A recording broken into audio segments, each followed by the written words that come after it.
Do you have any plans today? I hope you do. I hope it's to stay with us. Welcome along to Anglesey, the BRSCC Summer Race Day. It doesn't look like summer at the moment. We have had a little bit of sunshine, which is why I'm here in my T-shirt. We've got some terrific racing, headlined by 2 3-hour races for these guys. Fun Cup. It's going to be absolutely... All their races are brilliant. The championship bubbles away, a little bit of controversy, which you'll hear about a little bit later on.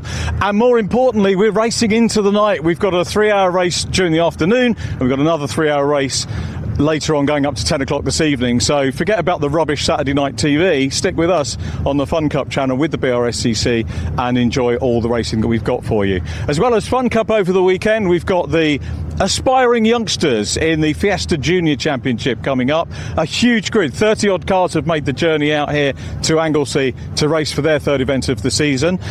Some of them might want to go into the seniors, so we've got the AirTech Senior ST240 Championship on board as well. We've got Caterhams, you can probably see them in the background as well. New to BRSCC this year, both versions of the Caterham Graduates Club, and we'll hear more about them from our commentary team a little bit later on. And then finally, to wrap things up tomorrow, we've got the BRSCC Super Sport Endurance Race, 2 hours of mixed class racing to look forward to as well. To paint more of the picture for you and to give you a lot more detail, your commentators for today, John Ratcliffe and Andy McEwen. Thank you very much, Richard. Yeah, great to be here. This is always a highlight of my season, making the annual trip to North Wales. Not too far from me, actually, living over on the Wirral, but it's a brilliant place to come and spend a weekend. And this Fun Cup double header is always a highlight of the season. Year after year, this place produces some of the best racing on the Fun Cup Endurance Championship season, and I'm sure it will do so again later on today. John Ratcliffe alongside me, as Richard quite rightly says. Yeah, it's going to be a good one, this, isn't it? Anglesey, it's a little bit of a longer trek for you, I suspect, to make it up here, but well worth it. Indeed, very much so. Yeah, I'm based sort of around Silverstone, and I know there's more racing going on down there this weekend, but I've made the long trip up to Anglesey, and like you say, it's very well worth it. Beautiful views from the commentary box here, not only of the landscape around us, but also of the racing action out there on the black stuff as well. Fun Cup always going very well around here, and of course I've been lucky enough to race in the Fun Cup here. It's mightily exciting, but also the race coverage from here in the box, very exciting as well. Of course, we look forward to that post-lunch break, but for now, we kick off with those Caterhams. Yes, which provide, in a way, a similar kind of racing to Fun Cup, just contained within a 20-minute period. Caterham racing, very slipstream heavy. It's not always the easiest of places to overtake this, but if you bring a category of cars that slipstream well together, that pretty much stops being an issue, and Caterham racing, as I'm sure many of you will know, is always very close. There's always lots of overtaking, and usually it all comes down to a last lap scramble for the finish line, and I'm sure that this first race of the day will be the same. It's the Sigma 150s making their third event of the season. They've raced at Snetterton and at Silverstone earlier in the year, and now they make the trip to Anglesey. It's almost time then to get our first race of the weekend underway.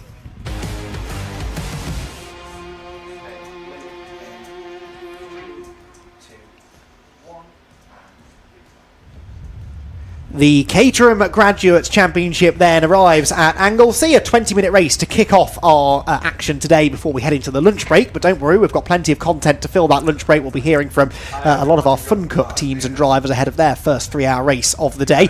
As I was saying earlier, it's the third event of the season for the Caterhams. They raced at Snetterton and Silverstone earlier in the year. It's Max Haynes who's got the early championship lead after a really solid start to the season. And Ian Howes, who is second place in the points, but the grid, an interesting one. It's William Bryant who's got the pole position for this first race in the number... That's not, sorry, it's William Van Ness who's got the pole position in the number 35. William Bryant lining up alongside him. And yeah, this could be an interesting race. Qualifying times, John, were reasonably tight, as you'd expect. Only a tenth of a second or so covering the top 2 or 3 cars. So expect more of the same in the race. Yeah, classic Caterhams, that, isn't it? They always produce exciting racing. And like you say, around a circuit such as this, these cars working very well. The sort of quip that I used back at Snetterton when I was lucky enough to commentate over these guys was they're sort of shaped like a bullet, but you've cut the front end off. So they're not particularly great at pushing through the air, but when one sits behind another and then another and then another, that slipstream's super strong, and we might see some moves up into Rocket. But like we say, only a 20-minute sprint race to get this one started off this weekend, so not a lot of time to be making moves, but if there's anything we know from Caterham Racing, there are sure to be quite a few of them. So I'm very much looking forward to this first race of the weekend. Absolutely so. Cars making their way around on the green flag lap then, just trying to get some heat into the tyres. The Caterhams running on the long circuit, if you like, the Anglesey GP circuit. The Fun Cup cars will be racing on the shorter Anglesey coastal circuit. So nothing really changes until you get to this last sector, up through the top end of the circuit, through Rocket into Peel. This is all the same regardless of which version of the track we are on. But then they head down into the corkscrew. That bit of track right in front of the camera will be used for the Fun Cup races, but for everything else they hang a sharp left, head down the long back straight on part of the old Anglesey circuit, actually, before it was I was going to say reprofiled, essentially completely rebuilt, getting on for 20 years ago now, and down into what is, John, one of the best overtaking opportunities on the circuit. It is indeed, yeah, as you say, the Fun Cup's not treated to this section of corners, but every other classification racing this weekend using this long straight down into the chicane, and as we say, that slipstream able to be used as well all the way down there to the chicane. You might end up seeing a few drivers ended up 3 wide down there on the first lap. We'll have to wait and see. Lots of Caterhams taking to the grid for this one, and we'll see how they get started in a few moments' time. Of course, coming round ready for the standing start, we'll have to wait and see who gets the jump as well, because very different to a lot of other circuits, that first corner, not really an overtaking opportunity, isn't it? You're carrying the speed all the way down to turn 2, and that banked turn 2 can often mean differing lines can work as well as each other, and that opens up opportunities no matter whether you go to the inside or the outside, and then you've got that long run all the way up to Rocket.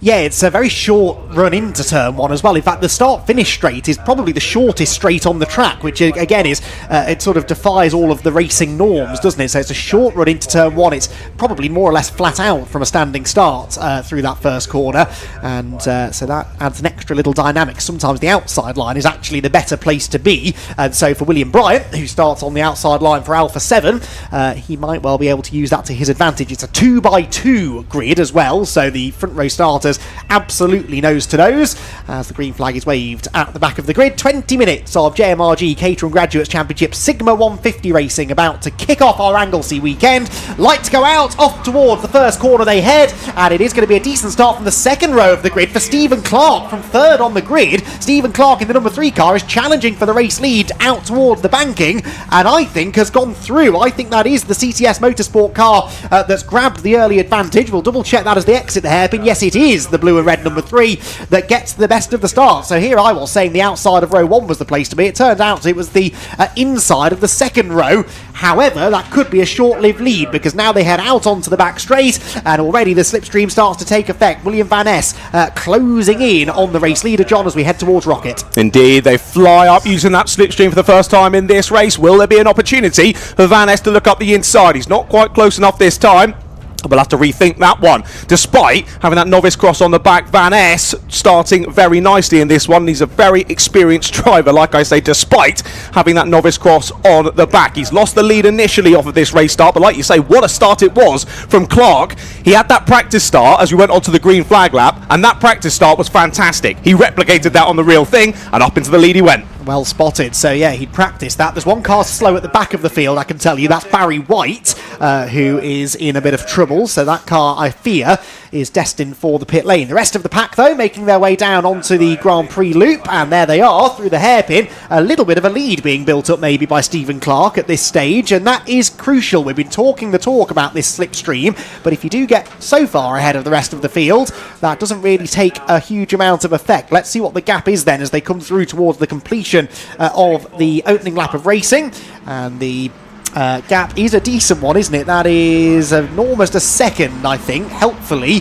Stephen Clark's transponder isn't working, so he's not being shown as the race leader, but I assure you he is, and I'd say to the eye, John, that's getting on for a second. I think it is. It's continuing to increase, isn't it? So it's not just a case of a very exciting start and then having to put on the anchors and show us his defensive prowess as well. He's already looking to motor on as the drivers use a lot of the curbs, some of them even using a bit of grass there through the fast right-hander. And it's all a case of carrying as much speed as you can through that corner and using that slipstream up the back straight. A couple of drivers pulling out from said toe up the hill as you sort of pull to the outside, that then becomes the inside line up to the top of the crest, and there are moves going on ahead. Then a little look up the inside for third place. A couple of the drivers switching around as there's already a bit of debris offline as well. There's clearly been a bit of contact on that first lap. That is the left rear wing from Alan Arts' car, I noticed. In fact, he might be missing both rear wings. I've just seen the right-hand side of the car, and that looked a little bit naked as well. So I think he's had a drama or two on that opening lap. There are a couple of stragglers, I noticed, who I fear have tangled on the opening lap of the race. There was a change for third there. That was Brendan Maud in the PT Sports car moving up into third. The number 55 car, the white, black and blue machine, moving up into third position. And so the car that's sort of slipping down slightly is William Van Ness, the pole sitter, who I reckon is down in fourth position now. There's another wing in the road. Not sure where that was, coming out of Peel Corner possibly. So it wouldn't be a Caterham race, I suppose, without a few wings being shed. That's not to say the driving standards aren't good, but it's just a testament to how close the racing is. Exactly. Yeah. I think if you come off of a Caterham race with all four wings intact, you've not been racing hard enough, have you? And a couple of drivers setting a few of them, as you say. So let's see how many of them make it through to the end of the race. Well, we continue on then onto a new lap of proceedings, and yeah, that battle for third is the one really starting to kick off, isn't it? Our top two breaking away, and that gap between the top two staying at just under a second at the moment. On the last lap, Clark and Van Ness setting nearly identical times. 1 minute 40.412 for Clark versus a 0.473 for Van Ness. So nearly inseparable between those two. As looking further back, we're almost 3 wide up the hill for third place. We continue to squabble, and drivers switching all around as we head into the braking zone. One looking cheeky up the inside, almost a bit of contact. They just about give each other enough room, and for now, they keep those wings intact. Yes, so that lead gap then is now registering at 9/10 of a second, or at least it was at the start of the lap for Stephen Clark. So just under a second. Not sure exactly how close you need to be to pick up a slipstream. It's not an exact science, but I reckon that's on the verges of breaking the toe for the CTS Motorsport driver. But so difficult to do, isn't it? Especially now that the second placed driver, William Van Ness, has sort of distanced himself from the rest of the chasing pack. He might well be able to go after him as the battle rages on here for third position. Brendan Maud, having taken that third place, now desperately defending it from William Bryant, who was really on the attack there heading into the final hairpin. Lead gap is definitely down, isn't it? Look at this as they come through the final corner. It's not 9/10 of a second anymore. And so Stephen Clark about to come under some threat. Yes, new fastest lap set by the pole sitter, a 1 minute 40.0. That's almost good enough actually to have beaten his own pole position time, and he's almost halved the gap now to the leader. That's what he needed to do, didn't he? He needed to find that little bit more pace, and he's done it on that previous lap. Like you say, almost halves the gap, and we'll see, can he do it again on this lap? If so, we might just have a squabble for the lead on our hands. So we keep our eyes firmly fixed just behind them at the moment. So this is 4th and 5th place then, as we head through that very tricky and fast right-hander. Up the back straight we go once again, but still, those top two, despite them now closing up to each other, both of them continuing to scamper off with from the rest of the pack. So will we see, of course, this race not hugely long, but if Van Ness catches up to Clark over the next lap or two, might we see some pressing on together to try and further extend that gap, or will they just go straight forward? Let's wait and see. It is Caterham racing at the end of the day. Well, yes, but there are tactics to Caterham racing. You don't necessarily want to show your hand too soon, and you don't always want to hit the front too soon either. If they do start battling, you're absolutely right. That's 2 and a bit second gap back to the new third place man, Rob Warner, could really very quickly disappear. So it'll be interesting to see what happens here. I do think that William Van Ness will catch the leader. What he chooses to do when he gets there awaits to be seen. Battle for 4th position now. Brendan Maud having fallen back out of the podium places. Still defending from William Bryant, so it is that Rob Warner has been gaining ground, hasn't he, really, in the second of the blue and orange cars. Rob Warner up into 3rd position, and he, I don't think he's going to have a huge amount of chance of catching the leading two, but he certainly wants to try and distance himself from the 4th place squabble, which is going to be side by side, I think, heading into the first corner. There's a better run off the final turn there for William Bryant, but he couldn't quite get the move made against Brendan Maud. That inside line, John, at the first corner, it's tricky, isn't it? Because if you get a better... Oh, what's that in the road? There's a nose cone that's gone missing. Where did that come from? I'll get back to the point I was making in a moment. There it is. It's the car at the back of this group which is missing its nose cone. There's a surface flag out as a result, and who is that? That will be, I think, the 16 car of Peter Hughes, who is missing the front bodywork. Yes, he is. So a bit of a close moment there coming out of the first corner, which, as I was starting to say, John, is an interesting one, isn't it, turn 1? Because if you get a good exit from the final turn, it's so tempting to go to the inside into turn 1, but you lose all of your momentum. It's such a momentum sort of corner. It's not always the best move to make, is it? Yeah, exactly that. If you can sort of force your way through on the inside and get that exit line as well, get the move done, then sweet, it works well. But if you continue on side by side and you give that other driver enough space to hang it around the outside, like you say, you're just losing loads of time, you end up still being side by side down into turn 2, you're then on the more difficult outside line, you might lose the place again. All you've done is lose both of you a number of seconds and then just drop further back into the pack. Well, I thought initially that our third place driver, Mr. Warner, might just scamper off from this battle for fourth as they continue to rage on, going side by side, but no, they've been reeled back in once again, and the battle for third might just continue. Still potential for a podium place here for some of these drivers in the chasing pack. But yeah, a bit of an odd one there. Like we said, we're used to seeing wings off in the Caterhams, but the nose cone's a little bit different. Yes, a little bit of a misjudgment somewhere, I suspect, but it's not slowing Peter Hughes down. He's still at the back of this group, a 5-way fight then, essentially, for third position, with a change for fourth on that lap then, with, in the end, William Bryant managing to get back ahead of Brendan Maud up the back straight. They have to dodge to the left-hand side to avoid that front bodywork, which is going to create some issues if you want to try and make a move into that banking at turn 2. The inside line is no longer really available to you, because that would mean running straight into the bodywork in the middle of the road. Out of Church, up the school straight, which isn't a straight at all. It's got two flat out, but still quite sharp right-hand kinks in it, and so it's a shorter distance up the hill on the right-hand side of the road, and that is favouring then, at the moment, William Bryant, but he's on the outside line into Rocket. Can he go right round the outside through the left? That gets the inside for the right. I think that's going to work. Good move made. Amazing stuff. Yeah, fantastic there from Bryant. He'd already got one place on the previous lap, and now he's got another one as well. Up into the podium positions he goes then, and for the first time in a number of laps,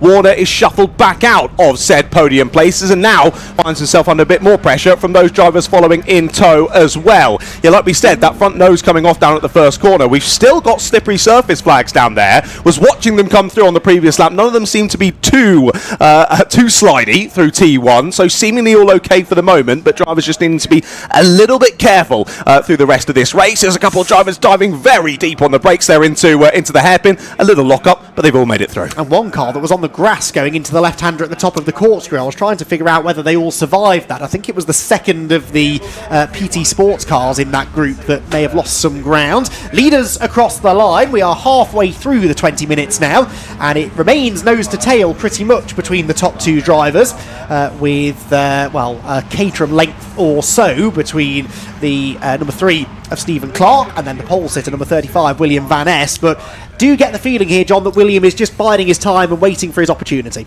It seemed like he was catching up hand over fist, wasn't it, at one point in this race a few laps ago, and now it's sort of stabilised again. I felt that Clark might come under a little bit more pressure than this, but not for the moment.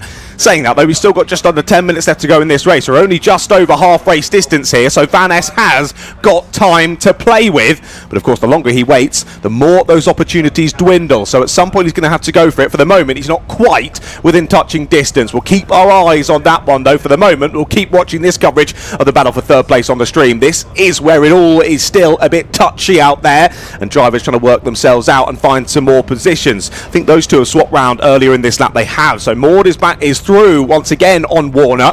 So Warner back down into 5th place, and now he's under pressure from Hughes, of course, the driver in the number 16, who is missing that front nose cone. And like Andy mentioned earlier, despite missing the nose, doesn't seem to have hampered his pace at all. And like we mentioned, not massively aerodynamic, these cars, so missing the front nose cone doesn't seem to affect things too much. He's still right there getting involved.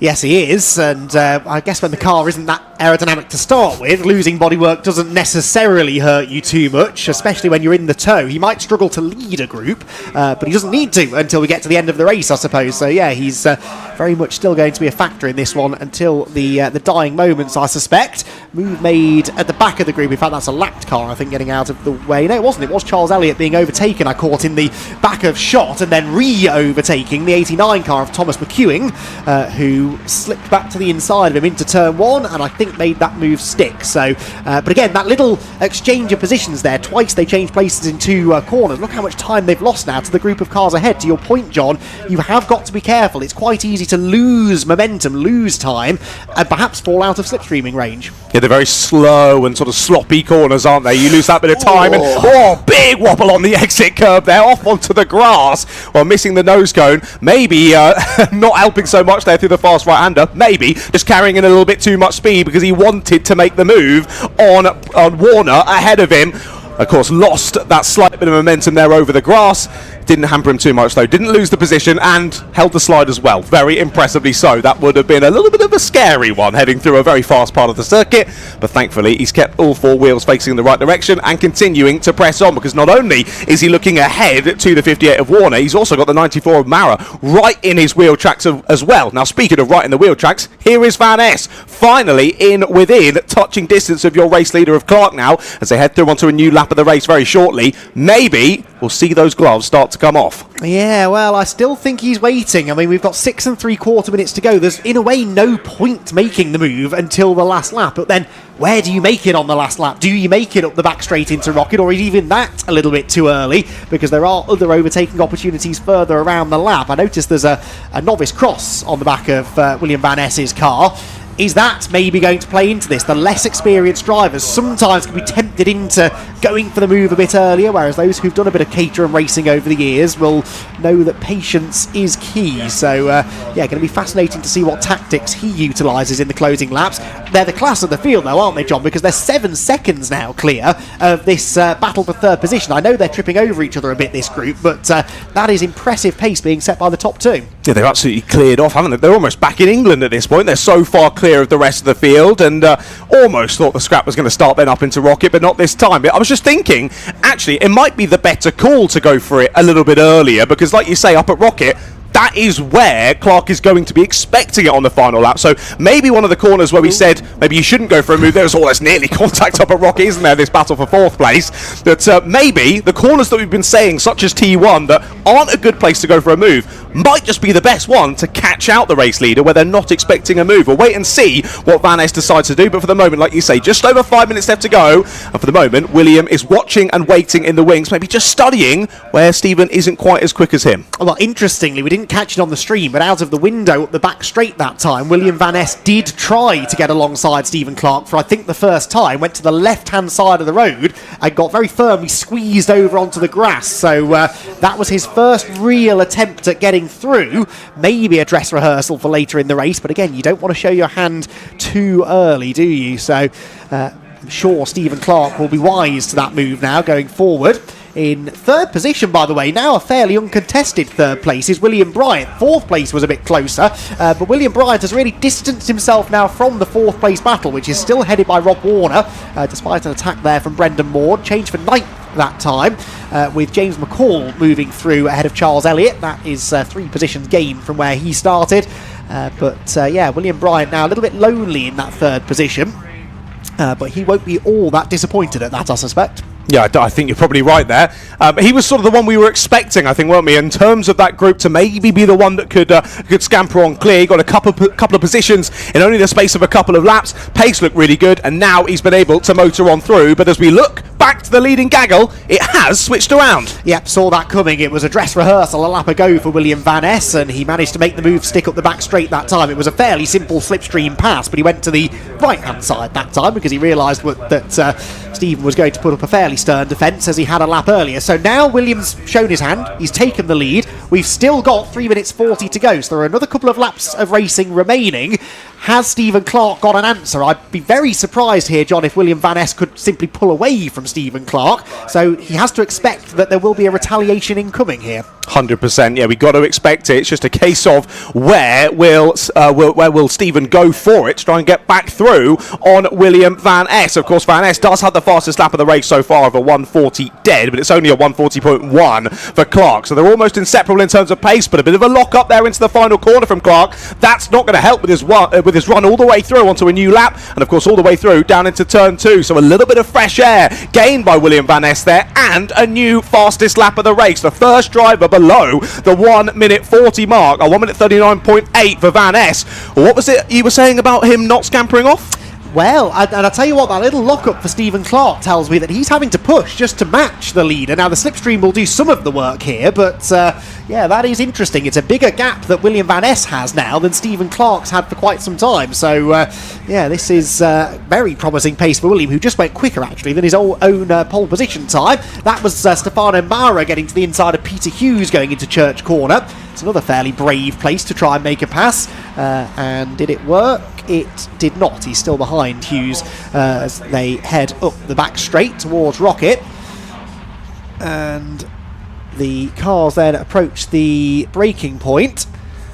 And we'll wait and see exactly what the outcome of that was. They've just gone over the top of the hill through Rocket and Peel, and they'll shortly be back in our sight. I think there was a switch around up at Rocket as well, because of course we saw Mara looking for the move on Hughes through that fast right-hander of Church, but then by the time they got up to Rocket, I think that Mara had lost enough momentum that McEwen could actually dive up the inside into Rocket and gain 7th place away. So just showing there, when you're looking for a move around Anglesey, if you don't get it done, you're then going to be under pressure from drivers behind, because you lose that momentum, you lose that slipstream a little bit, and suddenly drivers able to get back stuck in once again. Well, as we tick down towards 0 time left in this race, that checkered flag, we're looking on towards it now, but Van Ness has got one hand on that first trophy of the weekend, hasn't he? Still only half a second between these two, and there has been a reply then from Clark. He's down into the 39s as well.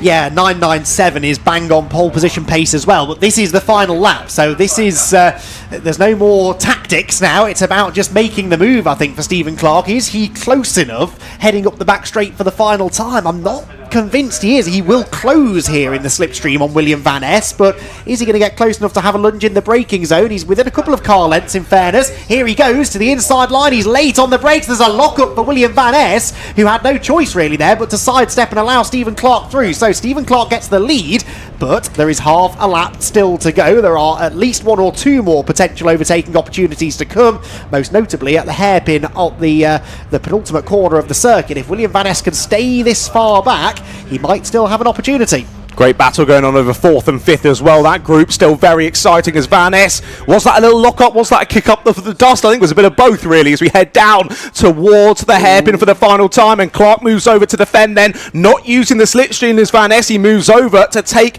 the genuine racing line as we head down into the hairpin. It's going to have to be a good exit here from Van Ness, and it's looking pretty good. Yeah, really good exit, actually. He's going to be close enough to force at least a defensive move out of Stephen Clark here, but could this be a desperate scrabble to the line? I think it will be, because Clark will be compromised here on the inside line. William Van Ness takes the later apex, gets on the power quicker. It is going to be a near-dead heat, but just about by, what's that, half a Caterham length maybe, or 66 thousandths of a second if you prefer. It was Stephen Clark who held on to the win, but William Van Ness so nearly nailed that. He did everything right, just didn't quite get to the line in time. William Bryant will come home in 3rd, and 4th position is going to be Brendan Moore ahead of a sideways Rob Warner, with Peter Hughes, who's the leading trophy contender, in 6th position, getting the better of Thomas McEwen, James McCall 8th, and yes, Stefano Mara dropped back down to 9th position there at the end ahead of Charles Elliott. Yeah, we had one driver slightly wide at the final corner. I think that might have been Stefano Mara there, hence losing an extra place there just as we got to the line.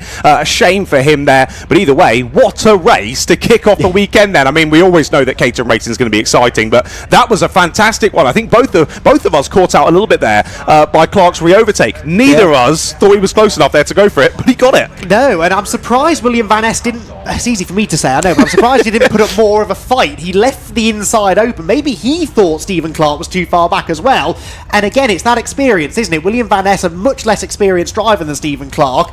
Stephen maybe had just been keeping 5% of braking capability in his back pocket for that point, and had sort of tricked William almost into thinking that the move wasn't on. It's a question maybe that Richard can ask the drivers down in Parc Ferme, but yeah, really interesting tactics. And then at the end, William not using the slipstream into the hairpin, I thought that was maybe a bad move, but the exit from the hairpin was almost enough to put him back within striking range. Almost. That slight lock-up into the final corner from Van Ness. He got a lovely run despite that. They went side by side across the line as we saw 66 thousandths of a second, but could it have been 66 thousandths the other way? if you hadn't quite got that luck up. All these tiny little things that decide races, that decide championships at the end of the season. Well, we've been here to enjoy the action, and my goodness, what a way to start the weekend, like we say. Plenty more Caterham races coming up throughout today, and of course throughout the weekend as well. Make sure you stick with us for that. Absolutely so. That is our last race before lunch, but as I said, don't go anywhere. We've got, first of all, our post-race interviews with the Caterham drivers. That's going to be well worth listening into to get their thoughts on what was a very entertaining start to the day, but we've also got plenty of Fun Cup content. Their first race, remember, is coming up immediately after lunch, so that will be the first of the 2 3-hour races for the Fun Cup Endurance Championship. Then Fiesta Juniors will be out at about 4 o'clock. We'll have the Sigma 135 category for the Caterham graduates at 4:30. At 5 o'clock, or 5 past 5 in theory, the Airtech Motorsport Fiesta ST240 Championship, and then we have our final Fun Cup racing action, which kicks off at 5 to 7 and will finish at 5 to 10. Just as the sun starts to set over the Anglesey circuit later on this evening. It's a busy day, it's a long day, but it's a thoroughly enjoyable one, and that race, I think, has rather set the tone, hasn't it? 100% has. I mean, I thoroughly enjoy coming back to Anglesey. The racing that this circuit produces is second to none, and the Caterhams have proved that already. I'm interested to see how it changes as well, depending on the different layouts of the circuit as well. Of course, all of the championships, all the classifications using that long loop layout apart from our Fun Cup Championship. They'll be on the coastal layout. I've driven both. I think for myself, my favourite is the coastal layout, only for the couple of corkscrew corners. That section is like nothing else at any British racetrack. It's fantastic, isn't it? We'll talk about that more later on, I am sure. Confirmation here of the provisional result for that Caterham Graduates Sigma 150 Championship race. Stephen Clark by a nose wins from William Van Est, with William Bryant completing the podium finishes. Then it was Brendan Maud and Rob Warner, with Peter Hughes winning the trophy class, again narrowly, only 4/10 or so ahead of Thomas McEwing. James McCall, Stefano Mara and Charles Elliott complete the top 10. Then it was Andy Whitten and Jonathan Ems, with Ian Anderson and Nigel Gold in 14th position. And then 15th place, Will Price, who was also on the trophy podium there, third in the trophy class ahead of Graham Ewings. Alan Arts, who had the damage, one of a few drivers in fairness to pick up a bit of damage in that race. Robert Appleton, Ed Benton, the last of the finishers. Barry White, unfortunately, was a retiree. Yes, he wasn't running at the flag. He came back in and out of the pit lane a couple of times, but unfortunately retired to the pits with some sort of mechanical trouble. So that's our first race done. We're awaiting an opportunity, hopefully in a moment, to hear from our Caterham podium finishers, and they will be back out again tomorrow, the Sigma 150s. We will, as I said, have the Sigma 135 category out a little bit later on, as the wind starts to really pick up. And this has always been a circuit, John, that's quite wind sensitive and wind effective. Speaking to a few of the Fun Cup teams earlier on today, and wind is always a talking point. It is quite windy. It's going to get windier as the day goes on. Is that something from your experience that has affected this the cars at this circuit a bit more than others? Yeah, massively. Really, really does here. As we know, this circuit's super open to the elements, of course, hence why we get such beautiful views of the Welsh Highlands, the mountains over on the other side of the bay.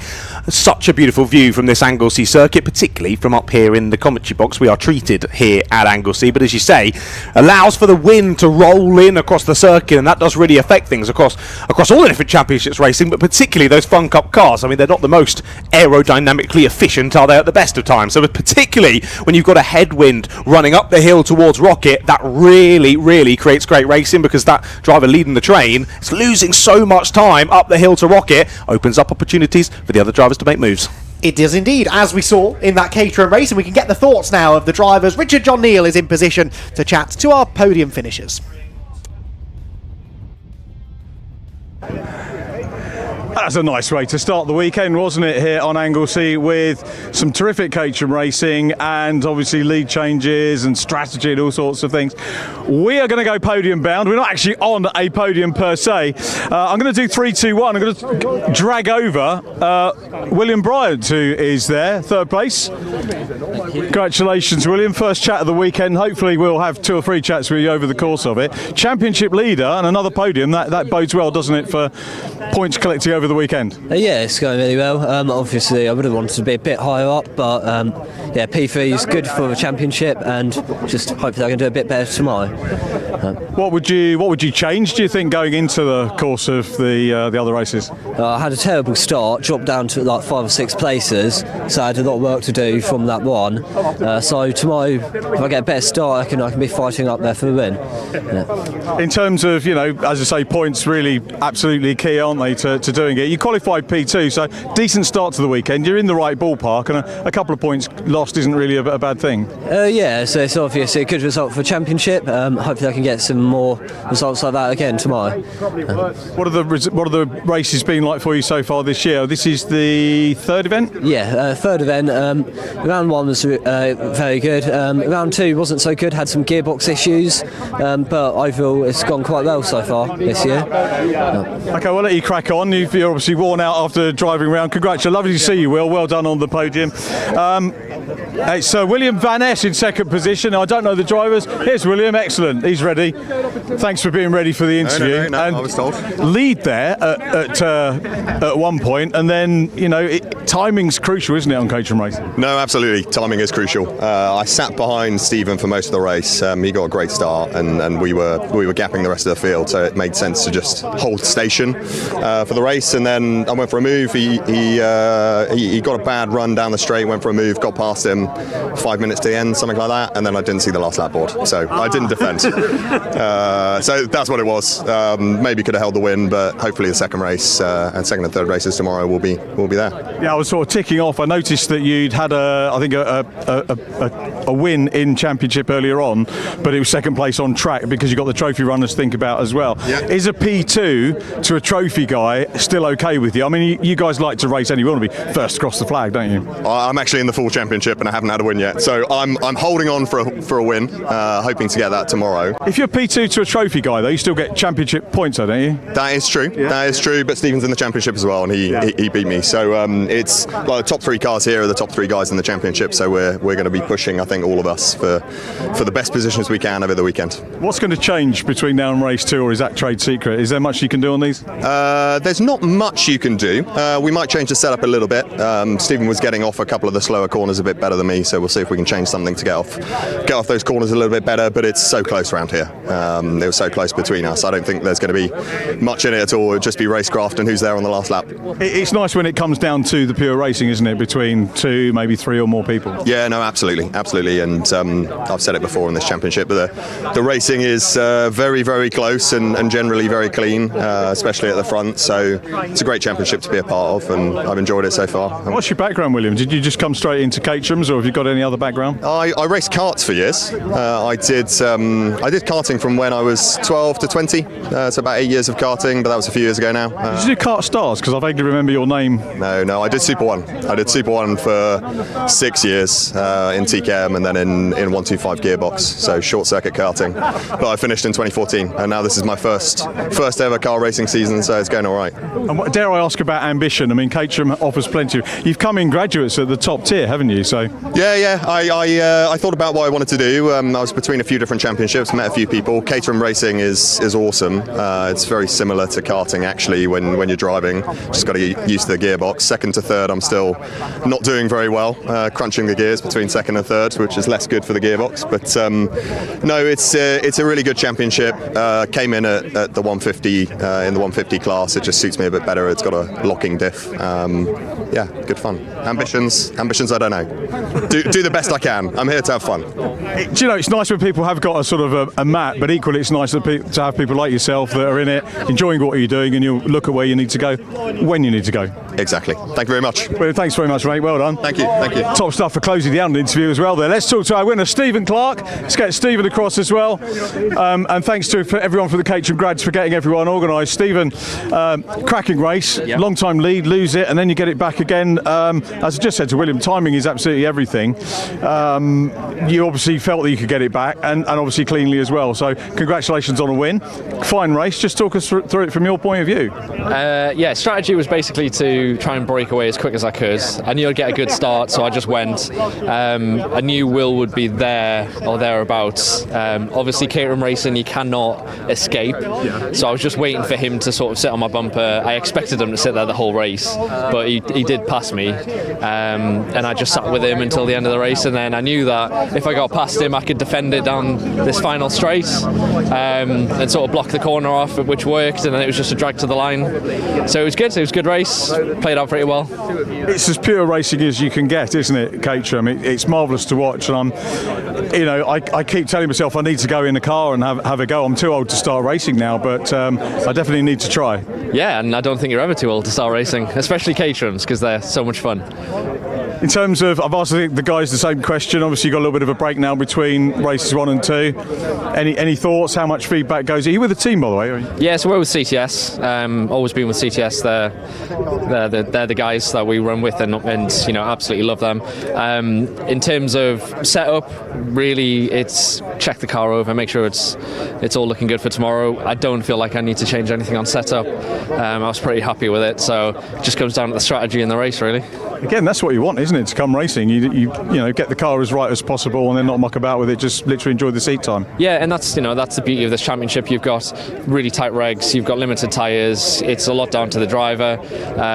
Qualifying, there was maybe a tenth of a second between the top 3, and that makes it so accessible for everybody. But it also makes the racing absolutely fantastic, and I think that race was evidence of that. Do you watch the 135s as well? Yes, yeah. Because you don't get to see a lot of racing apart from being like in the hot seat. So I always make sure I get out. Ben Winrow, who's also CTS driver and normally one of my main competitors in this championship as well. He's in the 135 this weekend, so I'll be watching him. I'm looking forward to that. So I remember Ben in Clio Cup a few years ago. I was lucky enough to commentate on him in that, and I'd forgotten he was here. I did see his name on the entry, but looking forward to that. Stephen, well done on the win. Hopefully we'll get to chat to you again later on in the meeting. Crossed, yeah. Stephen Clark, thanks very much, mate. Well done. Congratulations. I don't know if we have trophy podia as well. I'm going to see whether we've got Peter Hughes, who was the winner. Is Peter here? Peter, who grab a quick word as trophy winner? Oh yeah, hi. We'll grab a quick word. Hello, we've got time because we're going into lunch break, and nice to chat to you. Congratulations on the trophy win. Trophy for reviewers, I don't know if Andy explained it, but basically you have to pick or nominate 3 meetings over the course of the season, so it's a slightly reduced calendar, and that works out well to someone who maybe hasn't got the budget to do a full championship season. Yeah, absolutely. So, pick my 3 favourite tracks and go for it. Anglesey is my favourite place. It feels like a second home. And then we, just choose our 3 and go for that, really. And talk us through the race. Obviously good to get a trophy win. I guess you want to be, we've seen trophy guys taking overall wins over the course of the season, but it's about points, isn't it? So you'll be happy to take the class win. Yeah, absolutely. So started 6th, finished 6th, got to be happy with that. I was kind of knocking on the door, getting a bit higher, and then as you can see from the car, missing numerous bits of bodywork, a few bits of contact, but overall really good, really pleased to be up there. Hopefully next race we'll go a bit further. Will they recover the nose cone for you? I think it got hit. I don't think it's going to fit back on again. So, we'll get it fixed. We'll be out tomorrow. Be all good. Next, another question. Sorry to keep you here. You probably want to get away for your lunch, but is there a spares package on, in the paddock the way you can get parts like that? Yeah, absolutely. There's plenty of spares around. With PT's Motorsport, they carry plenty of spares, and everyone carries their own little bits and pieces because it's, as you'd be aware, with Caterham Racing, it's not uncommon for these bits to go missing. So, there are plenty of parts around. We'll be all good. And if I may just trouble you for one more question, what's your background? I mean, Caterham's for a lot of people is the intro. I mean, it is a great formula to come in, but we've spoken to a couple of other guys. William did karts and so on and so forth. Was this your debut? Yeah, so it's my 3rd season with Caterham's now, so I started 3 years ago and just went straight into it. I've always wanted one from day one really, but finally managed to get the budget together and then straight into Caterham's. You're being called to the podium proper, so I'll let you get away. Thanks very much for the chat. That was our trophy winner there, which was good to hear from. Peter Hughes, you saw the missing bodywork that he was talking about over the course of that race with John and Andy up in the commentary box. I think we're heading into a lunch break, so I'm not sure if we're going into ad break because I've taken my ears out so I could hear the drivers, so apologies for that. But it's either an ad break or back to the commentary box. We are going into an ad break. I'm here. I did actually hear that now. So thanks for that. Little ad break coming up. But please stay with us on the stream. We've got some more cracking racing coming up for you, including, of course, the first of our 3-hour Fun Cup races. So please stay with us.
So 4th, 5th, 6th and 7th coming into red gate corner. And also at the tail end of this group, you've got the red PLR racing car. On board then with Barkini coming out of Hollywood down the infamous Crater Curves. And look how close they are, they almost touch. Absolutely flat out down the hill. But brave stuff this from Barkini down the inside. Terrific move. They gave each other just enough room.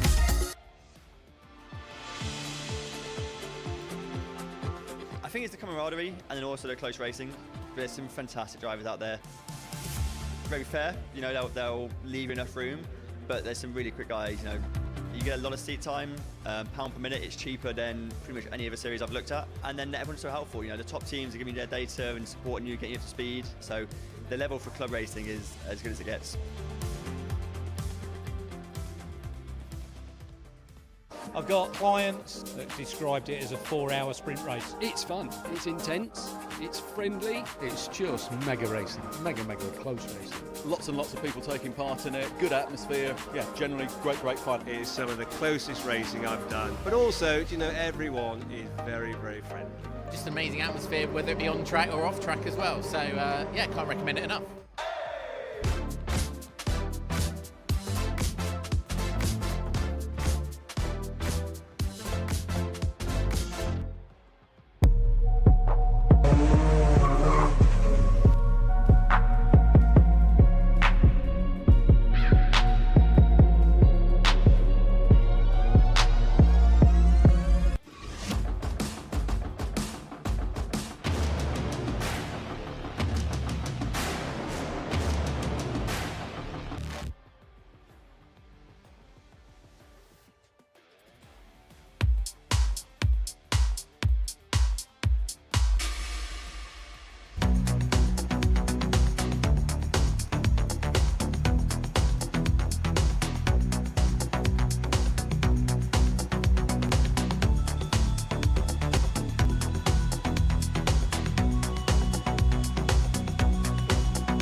So 4th, 5th, 6th and 7th coming into red gate corner.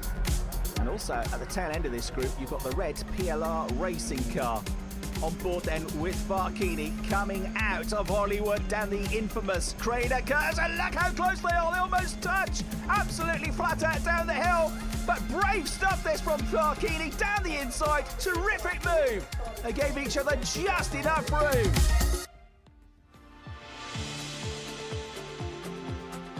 I think it's the camaraderie and then also the close racing.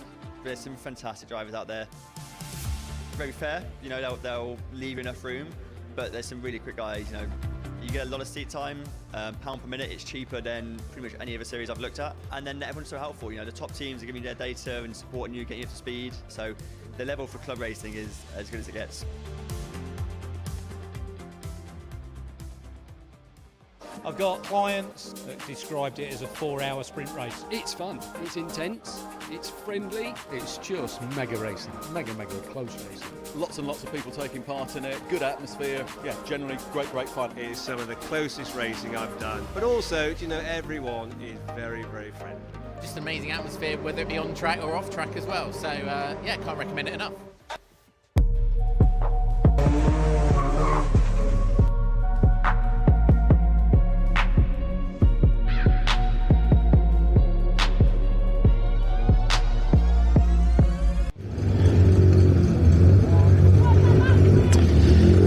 Welcome back everybody to Anglesey Circuit for day one of our BRSCC Summer Festival. As you may have noticed, I'm not Richard John Neal, I'm Jamie Peters-Ennis, and I'll be in the pit lane throughout our 2 3-hour Fun Cup races. Cars are just in the assembly area now. We've got a packed 28 car grid, a record for the Anglesey Circuit. So let's have a wander. Sam and I will have a wander, and let's have a chat with Race Logic. They've been drawn on pole position in our random grid draw. Julian Thomas is just in the car now, so let's have a chat with Jules, if that's okay. If we can get the door open, that'll be fantastic. Good afternoon, sir. It's been a while since the pointy end, isn't it? Hello, Jamie. Yes, it is. Yeah, I'm very excited, and it's the first time in a long time that I said, do you know what, I'm going to start this race, and that was before they pulled me out on pole. So yeah, very lucky. How was qualifying this morning? Car all right? Yeah, car felt really good. Yeah, no excuses, unfortunately. And of course, 2 races today. Are we just treating it like any other normal weekend? Yeah, more or less. Yeah. Keep my nose clean. Got Uvio next to me, so that's good news for me, because they're super fast, super clean. They're not going to do anything silly. So yeah, good. And I try not to hold them up. All right, fantastic. Good luck, Jules. That's Julian Thomas, who'll be starting the Race Logic car. Now, let's have a chat with Fabulous. He's got himself a fabulous new toy. So they've jumped into the 403 car. Mr. Randaccio, how's your new toy? Oh, it's pretty, isn't it? It looks lovely. I'm almost worried about scratching it. It's so nice. You'll be all right. The only thing is, have you got to give it back after this weekend? Well, that remains to be seen, really. We might just jump in another one instead. Yeah, I was going to say, you've been sort of working your way around the fleet over the years. How does the 403 chassis compare to the car that you've been running for the last decade or so? I actually drove both cars yesterday for a bit, and they're both lovely. I mean, to be honest, all the JPR cars you get in them, they're great. There's just a little bit of differences, so it's less about the chassis, it's more about when you do a pit stop, the belts and getting used to the different buckles and, you know, where the ignition key is, and it's little stuff like that, seating position. But it's great. The car's wonderful. But 225 was in a great place as well. So yeah, I'd take either of them in a heartbeat. All right. Well, good luck for the race. That's Fabulous Randaccio. Right. Next up is Tropical Rocket Racing. That's got Josh Phelps and Neo Clark. We'll let Neo get ready. So we'll have a chat with Josh in his striking new race suit. Decent grid draw, mate. It's brilliant. P3. It's awesome. Yeah. You had a great run up at Alton Park. You elected to miss Snet. How's the car feeling today? Car's great. It was tricky morning yesterday, but since then it's been good. It's been getting quicker every time. It's first time here again, so for both of us. And I mean, Neo's on fire. He's so good. So yeah, hopeful that we can really get a good result here. First race. All right, thank you. That's Josh Phelps. Right, let me go down to the back of the grid and have a chat with GRD. They are our 2-time winners so far. Chris Devell will be getting ready, so I will just have a chat with Chris. He's just getting himself all sorted. Mr. Devell, quick word while you're getting ready. Thank you. You're starting pretty much on the A55. Normal approach? Yeah, normal approach. Try and stay out of trouble for the first lap or two. 28 cars here. Probably more jeopardy than normal. But we have seen a few races here without safety cars, so we have to be prepared for everything. But yeah, stay out of trouble, pick our way through, try and get sort of mid-pack by the end of the stint, and then we'll do the driver change.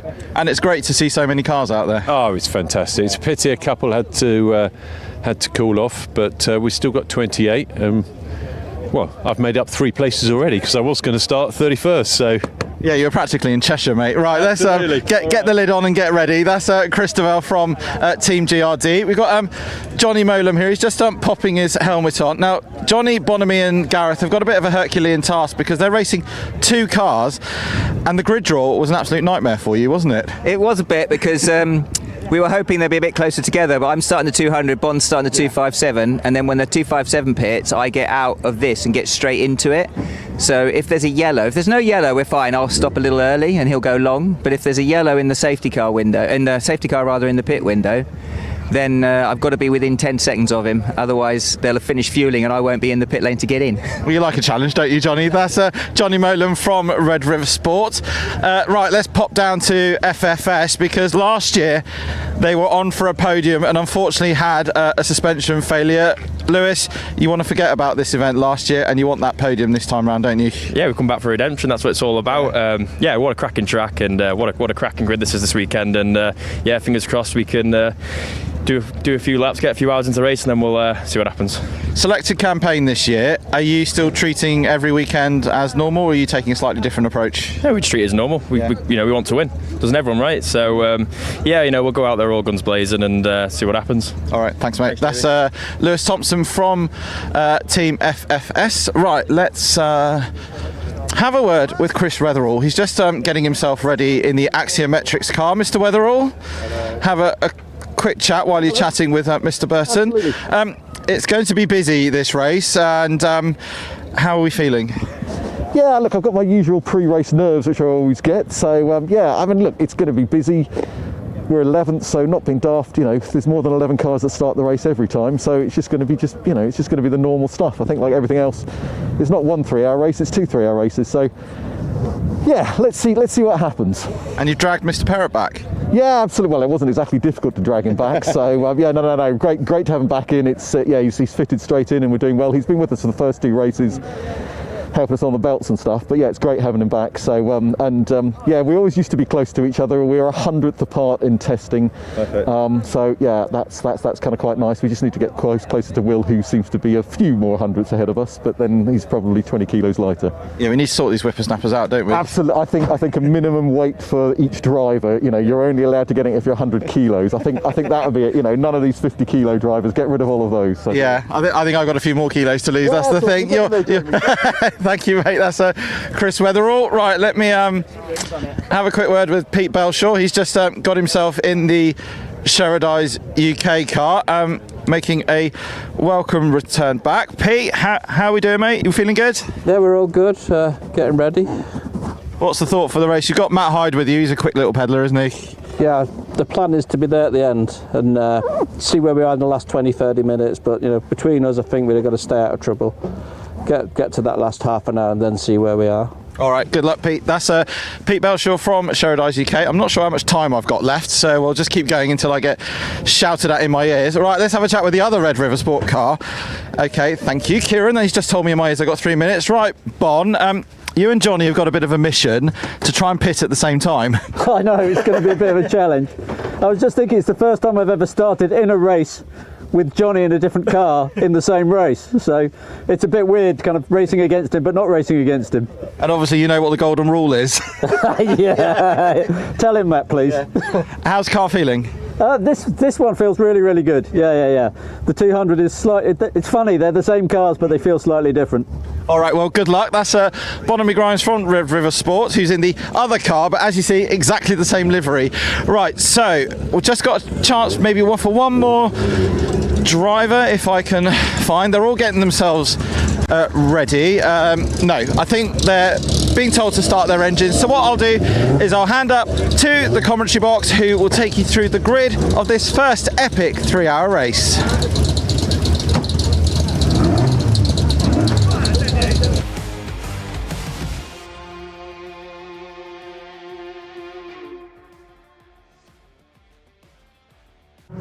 Welcome everybody to Anglesey for the third and fourth round of the 2026 Fun Cup Endurance Championship. It's the annual visit to North Wales and it's always a spectacular event. Not one, but 2 3-hour races coming your way later on today. The first one this afternoon, the second racing into the night a little bit later on this evening. It's always been a highlight of the season and it's a circuit that always produces some top quality Fun Cup action. We've had 2 events so far at Alton Park and Snetterton. On both occasions, it's been this team who have done all of the winning. They've got the number 1 on the car for a reason. Team GRD, last year's champions, dominant again into the start of 2026. Can anybody stop them? That's really the question coming into this third event of the season. The good news is, for the neutrals anyway, there are plenty of teams who could potentially make their way to the top step of the podium this weekend. In fact, an Anglesey record, 28 cars set to take the start of the races today. It's so good to see the championship continuing to build in popularity, and here at a circuit where we don't always get the biggest grids, it's great to see 28 cars set to take action, including one team that are up for potentially a nice payday. The 248 team, brand new to the championship. If they finish on the podium in race 1, they'll be taking some hard-earned money back home with them at the end of the weekend. Stay tuned then over the course of the day to see what happens in rounds 3 and 4 of the Fun Cup Endurance Championship. Thank you very much, Andy. Yes, it is time to go racing very nearly for the Fun Cup Endurance Championship here at Anglesey. I have very quickly made my way back up to the commentary box to talk you through the action alongside John Ratcliffe, who joins me once more with a spectacular view of this circuit perched on the edge of an island off the coast of North Wales. It's an odd place to have a racetrack, but we're very, very glad that they built this place because it's a brilliant venue for racing and has over the years produced some of the all-time classic moments in Fun Cup Endurance Championship history. And we're about to make the next chapter of Fun Cup history here today. The first 3-hour race is about to get underway. The grid, as always, drawn at random, and it's former champions Team Race Logic who got the pole position. The 210 car started by Julian Thomas with the Uvio Hoffman's Motorsport number 403 car. We'll get into the story as to why they're in the 403 a little bit later on. A fabulous Randaccio alongside Tropical Rocket Racing, a third. That's the 157 car started by Neo Clark, and former champions GCI Racing on row number 2. That car started by Ian Wood. Then it's the 62 fueled up racing car of the returning Paul Ellis Smith with Rob Boston Racing's with Rare Vinyl car number 169 starting alongside them. That car started by former MX5 champion Will Blackwell Chambers. Red River Sports number 257 is next. That will have Bonamy Grimes at the wheel. Johnny Molam is double stinting in the middle of the race in that car, former Le Mans sports car racing star. And the 248 hire car for JPR is next. That is started by Avery Baker, the Canadian driver, and that's the only team eligible for the £10,000 prize potentially, which again we'll cover, I'm sure, in detail later on. The top 10 completed by Sherrodies UK, multiple former Anglesey winners, the 251 team. Peter Belshaw at the wheel for stint number 1. Then it's the 557 Signature RV car of John Whitehouse. That has, interestingly, Peter Belshaw's long-time former co-driver Marcus Clutton as part of the driver lineup. Then it's Axiometrics number 103, Chris Wetherill alongside the 207 Demon Tweaks car, which an hour ago I was told wasn't starting, but I've now been told is starting. They've sorted the engine issues out on the 207, and Michael Lyons will take the start. C Data number 214 and X, that is started by Matt Hogg, and it's the Lee-Tech number 99 car alongside them. That is Shea Brennan in the car he shares with the man behind the Fun Cup Championship these days, Christian Rose. Then it's Team FFS number 220. That's Nick Heighton alongside FNS Morpheus M Sports number 109 car, which is Steve Walton in 16th position. 17th, Track Focus number 49. That car started by Sean Cooper, there ones to watch, as are PLR Uvio. Again, there's another part of that Uvio story, the 225 car. That is the PLR driver lineup of Neil Plimmer and Tim Wheeldon, and it is Tim Wheeldon who will be starting from 18th. 19th on the grid, number 249. That's the next of the Demon Tweets cars. That's the all Minshaw lineup, Jason, Guy and Jack, with Jason Minshaw taking stint number 1 alongside Greenheath, another potential front runner, Gary Bate at the wheel, starting from 20th. We're nearly nearly there, everyone. 28 cars to get through. 21st on the grid is 212.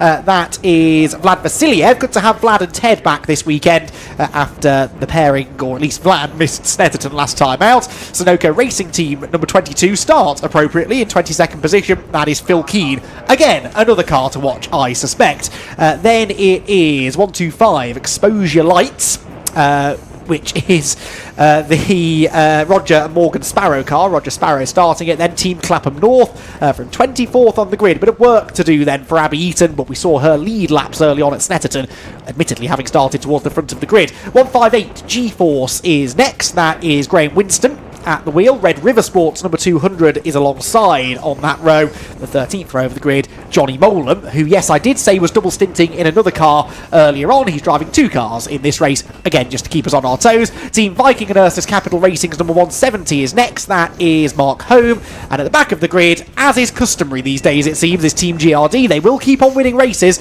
and as Fun Cup rules dictate, if you win the previous race, you have to start the next one. Stone dead last on the grid. Who's taking the opening stint? It is Christabel, as often is the case, but they're doing a slightly quirky stint lineup, which we'll get into later. He's basically doing stints 1 and 3, and then the second half of the race down to his teammates Riley Phillips and Simon Rudd. Right, I need to sit down after that. I'm breathless already, and we haven't even started racing. 3 hours then is up ahead of us, John. What are we expecting from this? I mean, this is one of those tracks where we do tend to get good racing. It's the biggest grid we've ever had at Anglesey. I see no reason why this will be a snooze fest. 100%. I think both 3-hour endurance races today are going to be exciting ones to watch, so keep those eyes on those screens, and we'll be sure to guide you through all of the action here from Anglesey. I can't believe that from Johnny Molam. On the only day where we have 2 3-hour races, he decides to jump in 2 different cars. And he's double stinting. That's just crazy.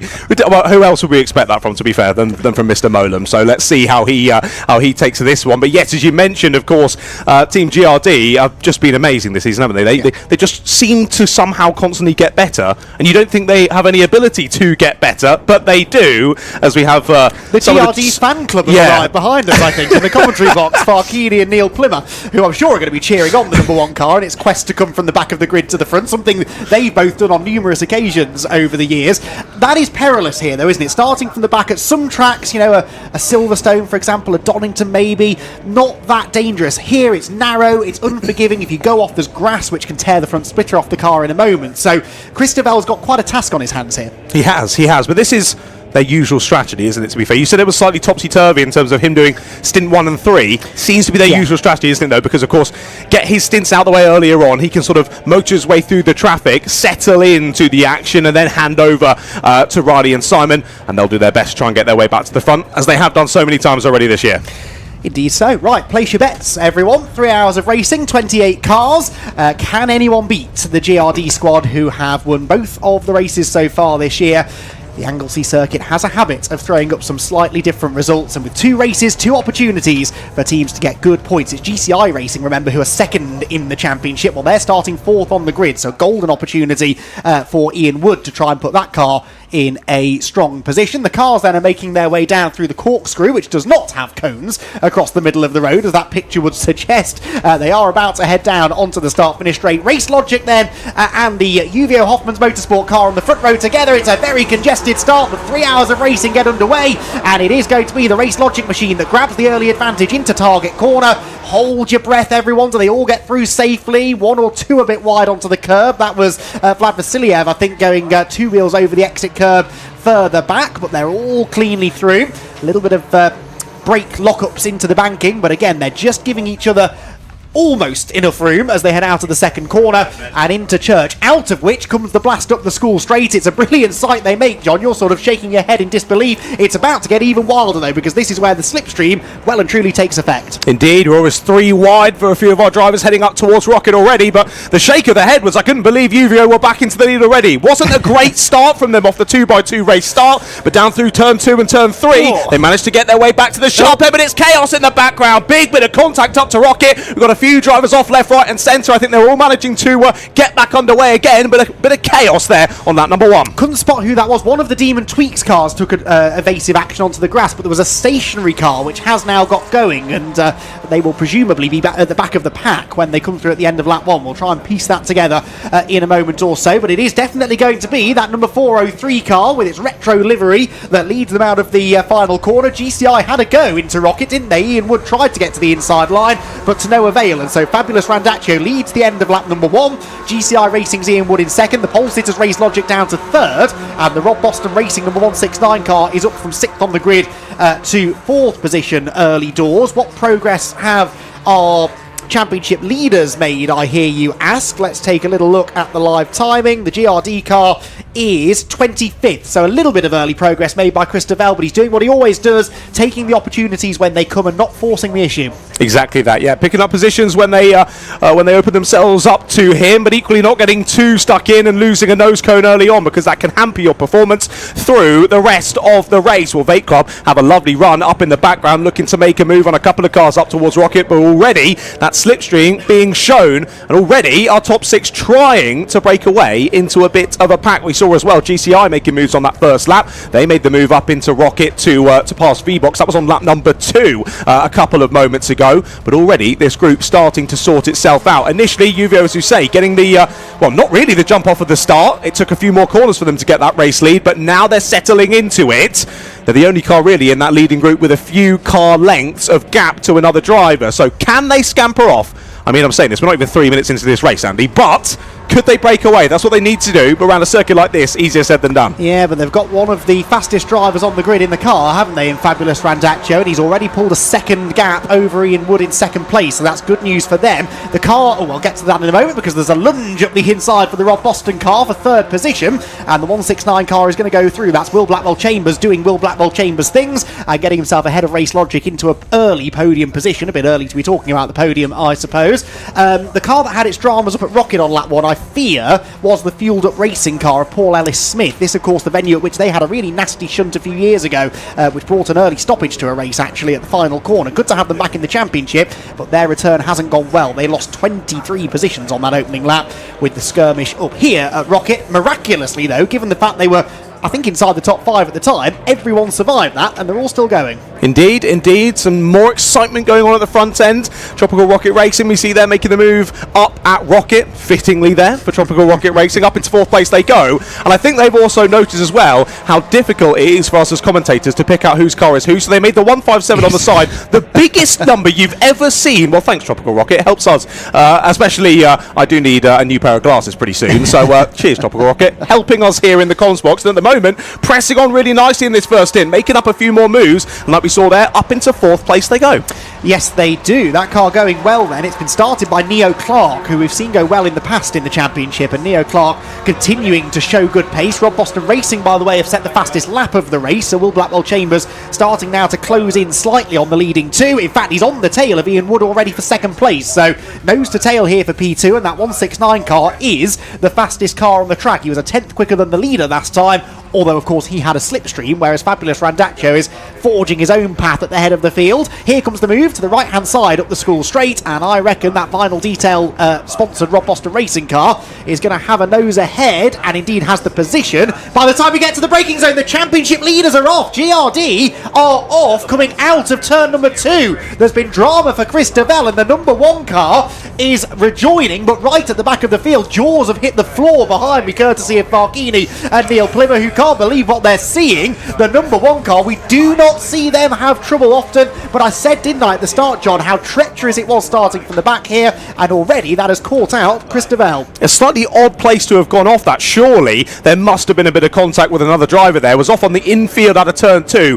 which really only happens if you get turned across the nose of another driver, so potentially a little bit of squabbling there for your championship leader. Sees Chris Devell off in the grass. Well, he's got a lot to do then over the rest of this stint. A lot of time to catch even just the back of the next pack. When he hands over to the likes of Simon O'Reilly later on, they're going to have a lot of pressure on to try and get back up into the pack. For the moment, though, settling back into, well, as we say, last place, and a good, what is that, 2 corners behind? That's a good 10 seconds or so, even just to catch second last at the moment. And no front splitter, I believe. I think that front splitter's come off, at least on the right-hand side. In fact, it's gone completely, so no front splitter on the number 1 car, and that is really going to hurt you. This seems like a track. I've never driven this place. I've never driven anywhere in Anger apart from on a sim, but I'd imagine you rely on the front end quite a lot round here. How much will that hurt him? Yeah, massively around here at Anglesey. That front splitter absolutely necessary as well. We see both cars going very wide there as Tropical Rocket Racing got the inside at Rocket once again. Very fitting for them to be making moves up there, and they've done it again. Up into third, that is now, past GCI. Both of them going nice and wide up there, but the 157 getting the position. But yeah, as you say, especially with the slipstream element as well, you're really relying on that front splitter, particularly sort of down through the middle parts of the circuit, those really fast corners where you're leaning on the car a lot. That's going to hamper the performance throughout the rest of this 3 hour for team number one, because of course they can change that splitter, but that's going to waste so much time in the pit stop. And they're going to lose time over this stint anyway with the damage, and what you really can't afford is to fall off the lead lap. If you get a safety car and you're trapped a lap down, that's day done. You're not going to get a decent result, and this is one of the shortest tracks we race at, so John, it's easier to fall off the lead lap here. They're already delayed courtesy of the spin, and I don't know if they're going to be able to afford to use that time in the pit lane, unless we get a safety car, of course, during a pit window to replace the front splitter. So, drama for the championship leaders. At the front of the field, meanwhile, Will Blackwell Chambers continues to push on. He, on the previous lap, was a couple of tenths quicker than the leader. It's a second and a half between the top two, and Tropical Rocket Racing are up into third position. A really good start this from Neo Clark.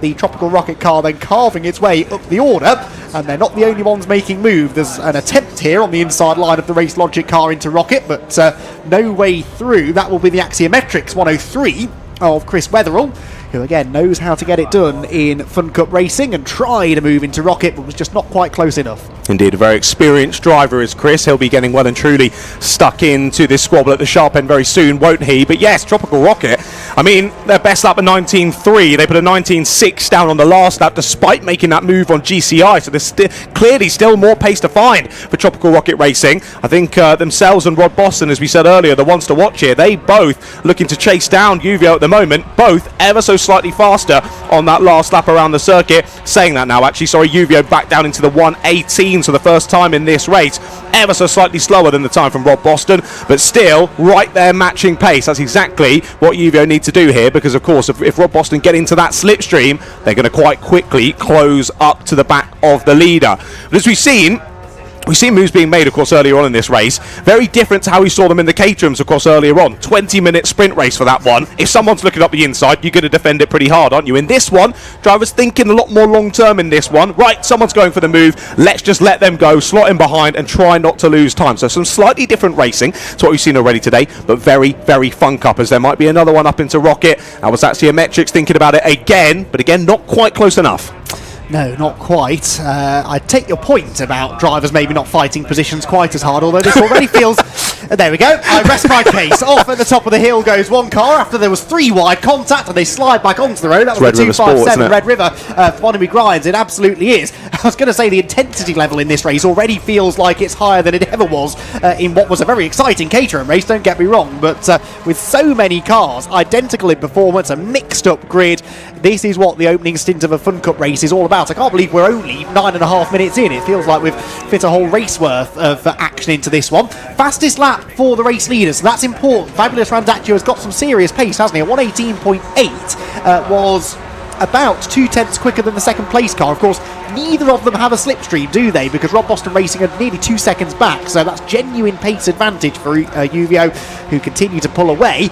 Now, you are hearing us talk about the Uvio car leading the race, and yet you can see quite clearly a black and gold Uvio liveried car very much not leading the race. That is the traditional colours of the Uvio machine. There is a story to tell there, isn't there, John? I don't know how much of this you've been told pre-race, but there's been a bit of car swapping amongst that lineup, haven't there? There has indeed, yes. I don't know how in-depth we'd like to go with it. I've interviewed Farchini and he told me everything, so I don't. We haven't yet played that interview, but they're pretty happy, I think, for us to discuss. It's all down to basically the fact they were disqualified from Snetterton, isn't it? Indeed it is, yeah, of course, dropping them down to, I think it was 18th in the championship, wasn't it, because of that? Whereas, of course, the PLR team up in 8th, so they've effectively switched cars. And, of course, the points don't go towards the drivers, they go towards the car itself, because the numbers that the drivers are using aren't chosen by the drivers. That is the sort of effectively the chassis number, isn't it, of the car, and you score points towards that chassis number. So, effectively, Uvio and PLR switching teams also switches the amount of points that they've got from the previous races. So, basically, you have done it to put themselves back into 8th in the championship, haven't they? And the point that Farchini made to me this morning, which is quite interesting, because it's the car that carries the points, not the drivers, any driver who has driven that car at any point this season will be credited with the results that they get over the year. So Neil Plimmer, Tim Wheeldon and Ted Bradbury, who remember guested in that car last time out, they are all going to be eligible for whatever championship result they get. So if they win the championship, all 5 drivers will be crowned champion, even though they didn't all race the car at every round. So that's sort of what's going on. They spun it to me initially as they were jumping in to save Ted Bradbury's championship, and then they started to tell me more, and I realised they were certainly getting something out of the situation as well. But yeah, just one of the quirks of Fun Cup racing with the way the point scoring works. Good battles going on here in the midfield. This is the Sunoco car at the front of the group. This is for 13th position then, and for 14th, the Demon Tweaks number 249 car comes from a mile back to gain, I think, not 1 but 2 positions there. That was Jason Minshaw, and that was pretty brave. It was nice, wasn't it? Really late on the brakes up into Rocket, and like you say, it already made a position earlier on than that. Now through on the 257 as well of Red River Sport. That train, though, a pretty long one here in the mid-pack. As you say, just outside of the top 10 are these drivers. And now already, Mr. Minshaw turning his attention to the Sunoco racing team in front. Yet again, another fastest lap of the race from Uvio. And it's immediately stolen by Abby Eaton behind the wheel of the Team Clapham North car. Whereabouts in the order are they at the moment? Well, she's motoring on very well, isn't she? As they continue on to another lap of racing. Well, my point was going to be that Uvio continuing to extend the gap as they are quicker than Rob Boston Racing and Tropical Rocket. But Team Clapham North down in P7. Really good pace from Abby early on. Who started 24th. Wow. We are 12 and a half minutes into the race, and Abby Eaton's gone from 24th to 7th. We've had the spin for the 158 car I've just seen out of the window. That's the G-Force car of Graham Winstone. He rejoins from that spin undamaged. But what a stint for Abby Eaton. Now, I sort of caveated her leading laps at Snetterton with the fact that she'd started near the front anyway, but she's proving right now how she was able to battle for the lead in that opening stint. She is rapid. We've always known that about Abby, and she's taking to Fun Cup racing pretty well. She is. It was the same at Alton Park at the start of the season, wasn't it? They were leading the race there as well. So Abby again, well, I mean, like we say, another name on the grid where you go, yeah, we kind of expect you to be at the front, Abby. But yeah, taking to a Fun Cup car, I mean, it's not the easiest thing to do, and new machinery to get grips with. But Abby's done it pretty quickly, hasn't she? And really dragging that team to the fore, as we saw there, new fastest lap, and might just be onto the back of the train of leaders. Well, it is, as we see them come out the final corner. Now looking up the inside into T1 on Axiometrics. Sliding on the rear end there for Axiometrics as they just about both find their way through the first corner, and just about Axiometrics holding on for the moment. But given the pace we've already seen from Abby behind the wheel of the 146 there, surely it's a case of when, not if, that she gets through here on the 103. Red River Sport are in. Johnny Molan is being shown the black and orange flag. So Johnny Molan with a mechanical issue that he may or may not be aware of, but race control certainly are, and that car's being sent straight into the garage. Now, I couldn't see anything out of the window that was obvious. I didn't see any fluid coming from the car, any bits hanging off it, but there's something that race control aren't happy about, likely reported by the marshals around the circuit, and so Johnny Molan unfortunately brings the 200 car into pit lane. There's an awful lot that's happened in the first 15 minutes here, John. Well, at least Johnny Molan can jump in his other car, can't he? That one might be on for a good result, so we'll wait and see. But either way, yeah, a real shame already into the pit very early on in this one. Like we say, can't see anything from the box, but much smarter people than us are out watching over and making sure all those decisions correct. So into the pits early, a shame. But we look back to this squabble then for P6. Well, Axiometrics were right on the back of the likes of Race Logic and GCI only a few moments ago, but they've dropped off and now into the clutches of Clapham North. A few seconds now between V-Box, the V-Box team, and Axiometrics, and wide again at the final corner for Chris. Loses the position then as Abby gets a lovely exit up into P6 she goes. But I will say that Axiometrics is looking very slidey. At one point they were right on the wheel tracks. Oh no, another driver in. This time it's Greenheath who are into the pits. I didn't quite spot a flag for them though as they pit in. An issue already for Greenheath. Is it a flat front left, if I can get my words out? That's what it looks like, isn't it, Andy? Well, they're changing the front left, certainly. We're seeing this out of the commentary box window, but is it flat? Can't tell. Jamie is hovering nearby. Jamie, we can see you. Get closer. Go find out what's going on for us. There we go. Well, you saw Paul Turner there press the tyre. Clearly it was inflated because he put his hands up and went, what are you doing? Why are we here? So there's clearly some confusion as to maybe what the issue is. Either way, they've changed that front left. Back out they go. So Greenheath already, luckily for them, they've of course not lost a lap. That's the main thing. They're back out on circuit, still on the lead lap of the race, which is very positive. But An odd one there. We'll have to find out more. As you say, Jamie is already straight down there. Good to see. Jamie's on it, that's good news, but I wonder whether they had a knock somewhere in that opening lap skirmish. Could have knocked the tracking out. That could feel sometimes, couldn't it, like there's a tyre going down or there's an issue with the left front corner. But anyway, they've sent him back on his way and still on the lead lap, crucially. It was a very quick pit lane visit, which is good news. It was leaking coolant, by the way, for Red River Sport. Jamie's reported back to me, so we couldn't see it out of the window, but there was coolant being leaked, and that's why race control summoned them in. Right, got to remember to breathe in this, haven't we? 4th place battle here, GCI Racing versus Race Logic, John. Indeed, yeah, we continue to press on then, as we said. Surprise! Axiometrics were right involved in this squabble between these two. They've dropped well off the back now, a good 5 seconds off the back. Wasn't sure if maybe Axiometrics were finding struggles as well, because already Clapham North clearing off in now 6th place, that is. And really, actually, it's the track focus car, the 49, he's closing up to the back now of Axiometrics as well as V-Box. Of course, the Race Logic car looking up the inside into Rocket, not able to find it this time. GCI hold on to 4th place. But my query with Axiometrics is, are they nursing an issue as well? Because they've been very slidey at different points, particularly say down at quarter 1, really struggling to get that car turned in. The rear just seems to want to come round on them. So whether they're nursing an issue or maybe Chris Weatherall has just lit up the rears too early on and is already losing a bit of adhesion.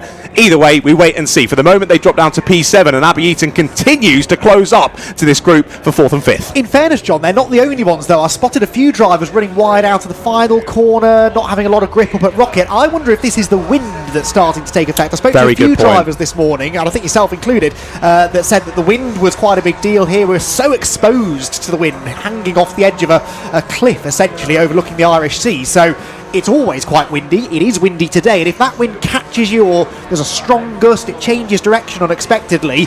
You know, these cars are not heavy, are they? So they can be affected by that. Indeed. No, they very, very much can. Like you say, it's a good point. Potentially, those bit of slides that I've seen, just a slight change of wind and that catching some of the drivers out. So maybe that's just why Chris has lost a bit of time, but like we say, he's a very experienced pedaller, isn't he, behind the wheel of a Fun Cup car? Surely Chris will settle back in and try and catch back up to Abby behind the wheel of the 146. But like I say, track focus closing in. Not that far then back to the bottom end of the top 10 with Sheridage UK and Leatech, so keeping an eye on them as well. We look back to Seed Data. This is now leading this next train a little bit further down the order for these drivers. So this is about 20th place then. Seed Data with the FNS Morpheus Motorsport car, the JPR for Hire and the Fueled Up Racing car as well, coming back after earlier issues.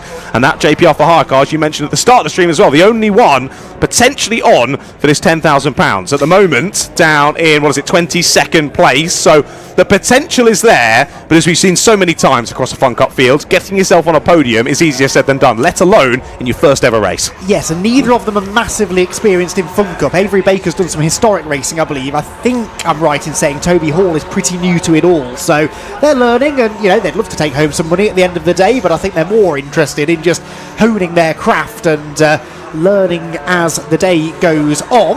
Up towards the banking then comes this battle for 9th position. Leatech, Sunoco Racing, Sheridage UK with Peter Belshaw, and the 249 car. It's the 249 car which I think is the one to watch, isn't it? Which is very much starting to reel this group in, and indeed has reeled this group in, and I think they're about to start making some moves. So the Leatech car at the front of the group, but it's the red and yellow car at the back of this little quartet that is the fastest, and I suspect we're going to see some more moves fairly shortly for Jason Minshaw. This is all changed ahead as well. We've just seen Abby Eaton. I think she's got both of them. She has. Wow. Fantastic from Abby Eaton. Well, I saw her look up the inside of the Race Logic car up into Rocket, but seemingly she's got them past both Race Logic and GCI. Amazing moves, and Abby's up into 4th place. So Clapham North continuing to press on through. I saw as well up at Rocket, Track Focus getting the move done on Axiometric. So quite a few moves happening earlier on in this lap. Plenty of reshuffling. And an interesting point there that you mentioned, that the Demon Tweaks being the fastest of that train of 4, despite them having basically no front splitter left. I think when I saw them a few moments ago, that front splitter was destroyed. So despite that, Mr. Minshaw pressing on, looking to make up a few more places. Speaking of no front splitter, an update on GRD, Championship leaders. They're missing a splitter, remember, after the spin they had earlier on. They're up to 24th position now, but they're about 3.5 to 4 seconds a lap slower than the leader. They are, I'm going to guess, somewhere around 50 seconds off the lead. It is only a minute and 18 laps, so 78 second lap. They are perilously close, I fear, to going a lap down. Now, okay, we're 9 minutes away from a pit window. They will throw in Simon Rudd for the next stint, and the pace should improve slightly, but that is still concerning as Race Logic have a go at GCI here, almost leaning on each other through Rocket. GCI just about hang on to 5th position. Greenheath are in again. Yes, now more on the Greenheath story, by the way. So, Jamie reported it wasn't a puncture, they were slipping on the coolant that had been dropped by the Red River Sport car, and it felt like a puncture. However, they're back in again, so does that mean there's actually a bigger issue? No, they've sent him straight back on. They refused to service the car that time. They're desperately trying to get the message through to Gary Bate. There's nothing wrong, it's just a slippery surface. That time, though, it's cost him a lap. Yeah, I was going to say they've dropped a lap down, haven't they now? So that's massive for Greenheath. That is huge for the rest of this race. What a shame for them. Clearly, some miscommunication going on there in the Greenheath camp. As we saw there, pulling straight back into the pits was Gary, and like you said, they wouldn't even have a look at the car. They send him straight back out. Nope, you're not stopping. Off you go. Clearly something's going on down at Greenheath there. A shame. Every single race I go and chat to them, I say, is the win on today? They always go, the win's always on. So well, sadly, it's on already. Yeah, basically, it's my fault. Well, thankfully for them, they got 2 races today, so even if it's all gone haywire in this first one, they got another one to crack on with at the end of the day. But yeah, a real shame for Greenheath. They're always there and thereabouts, with that win still elusive. Well, I fear that for similar reasons, I'm now on the Simon Rudd hit list, because I did have a similar conversation with him this morning about how they'd won both races, they were the team to beat, everything was going to plan, and he wasn't best pleased with the fact that I kept teeing them up for disaster in his eyes. That car comes across the line as here the Demon Tweets car of Jack Minshaw. Jason Minshaw, excuse me, does make a move then at the expense of the Sherrod Dyes car. Another car was very wide behind them, but Jason Minshaw, again, among the fastest cars on track at the moment, and his next target will be the Leatech car for a position inside the top 10. I've been really impressed by Demon Tweak so far this season. They had a really good season last year, but they've just taken another extra couple of steps for this year, and they are getting really stuck in now with the leading group of cars.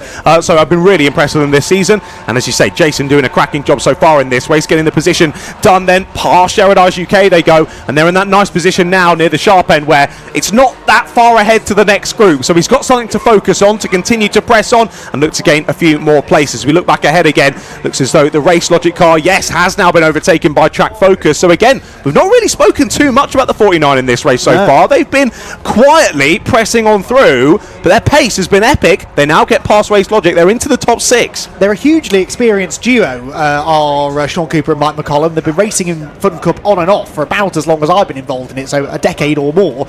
They have always been front runners, and they are maybe giving it a more concerted go this year. They tend to drop in and out for a couple of rounds. They're always quick.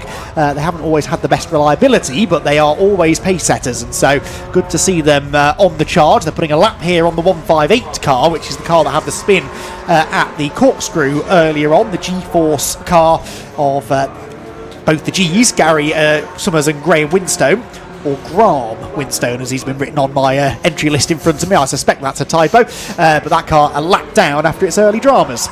Indeed, and we have had quite a lot of early dramas, haven't we, in this one, Andy? I mean, Fun Cup is always an exciting one to commentate over, because you're never thinking, what do I say next? There's always something to talk about, but this race has been ridiculous to kick off, and we haven't even had a safety car. There's just been loads of chaos going on the black stuff, which helps us up here in where the shouty men stand. But either way, lots to contend with. We're not even 30 minutes through this one, and already plenty of stories playing out, and plenty to be keeping our eyes on through the rest of the race. But, like I say, no safety car just yet. Often, we'll sometimes see in a Fun Cup race, if you don't get one in the first 30, you then can go quite a long time without one. Or am I tempting fate? Maybe I am, Andy. We'll wait and see. You've not learnt your lesson, have you? I want a safety car, Andy. Yes, because this has just been so dull for the first 25. We've had nothing to talk about for 25 minutes of racing so far. I suspect we will get a safety car. It's a fairly high probability of safety car. I'll dig out the exact percentage when I dare take my eyes off the screen in a minute or two. But we do tend to get safety cars here at Anglesey. Although traditionally, and this is anecdotal more than fact-based, but this double-header, 2 3-hour races as the 2-on-2 car of Vlad Vasiliev gets very tail-happy up at Rocket. I seem to recall these two races, one of them tends to be quite chaotic, the other one sometimes is a little bit calmer. Now I suspect that might go out the window simply because of the grid size we've got this weekend. It's been known for us to have 10 fewer cars than this racing at Anglesey. We've sometimes struggled to get into the 20s, so the sheer volume of cars we've got will probably mean both races are quite breathless, but historically this maybe is turning into the breathless race, and then the one tonight might be a little calmer. We'll wait and see. We are 26 minutes, maths? Yes, 26 minutes into the race, which means we are 4 minutes away from our opening pit window. Again, if you're new to Fun Cup, there will be 5 pit windows across the 3-hour race, 5 mandatory pit stops, which all have to be served within the 10 minutes that the window is open. You don't have to change driver, and in these shorter 3-hour races, it's more common to see double stints than anywhere else, although I think the plan for most teams is to drive a change each time, and that's when things all start to get shuffled again, isn't it? Indeed, yeah. Of course, if you do double stint, you do still need to get out of the car when you come in for your pit stop. It used to be a case of you had to get out, then run around to the other side and get back in. Now you can get out the same and get back in the same side, which makes sense, but still is a little bit, I'd say, a little bit slower than changing driver, because while one is getting out, the other can be getting in at the same time. Whereas if it's the same driver, that would be impossible unless you change the laws of physics. So, yeah, still I think is slightly beneficial. But then again, you have the change of, if you're changing driver, the new driver heading out, they're going to be a little bit rusty. No matter their experience, it'll take them a lap or two just to get up to speed. Whereas you would expect the driver who'd already been out for a stint would be getting straight stuck in, and straight back onto the pace. You would assume anyway. But let's wait and see then. I mean, I hadn't even thought about pit windows as. Andy is struggling beside me in the box at the moment. Sorry about that. I spotted mid-swig of my drink that GRD had been lapped, and I thought that was quite important to let you know. I haven't finished swallowing before I tried to tell you, though, unfortunately. Many apologies. GRD are a lap down, John. How about that? Oh dear. Well, they've dropped a lap down, as you say then. Well, that's going to make things even more challenging. We'd already seen a couple of our heavy hitters heading a lap down in this race, and where your championship leaders dropping a lap down is big news in this first 3-hour race of the day. We will keep our eye, and there they are. They've dropped now behind second place, the Rob Boston Rare Vinyl car, the 169 there, who are keeping the gap to the race leader about 2 seconds, but I can't believe that. Yeah, the number one, a lap down. No matter how speedy Simon and Riley are behind the wheel, this is going to be a challenging one, and if we do get that safety car, like you mentioned earlier, it's basically race over, isn't it? Yeah, I mean, it's not game over just yet, because as I said, we're only a couple of minutes away from getting Simon running the car. Simon may then be quicker than the cars that have lapped him. They might be able to do something on fuel strategy, maybe, to try and have a shorter pit stop. I had an interesting conversation with Farkini this morning, actually, about the various fuel strategies over these 3-hour races, and you can be a bit more creative with when you put the fuel in, because you don't need as much fuel. Only 2 full tanks should get you throughout the full race. So when do you put that fuel in? How much do you put in each time? And that can have quite a significant effect on pit stop time. So I wonder whether GRD, who are pretty good at this whole pit strategy thing, might be able to gain some time back. They're also among, if not the quickest team at conducting pit stops. I can see Simon Rudd is ready already down at the end of the pit lane, looking focused with helmet on. So I suspect they are going to bring them in pretty soon. Not this time, but maybe next time we'll get Simon Rudd into the GRD car. But yeah, significant. It's got a lap down. There are Neil Plimmer and Farkini, who have continued the chat they were having behind us in the commentary box to the pit wall, watching on with interest at what's going on out on track. Quite a lot is the answer, boys. Quite a lot indeed. Yes, I was just having a look, because as you were mentioning about the fuel, I remembered I made some notes last year here at Anglesey from my brother, because of course, if you don't know, if you're listening on the live stream, I used to race in the Fun Cup, Team Ratters Racing, with my brother and my dad. And my dad is watching up at the top section of the circuit, so hello, Father. Hi, Dad. If you can hear me on the tannoy.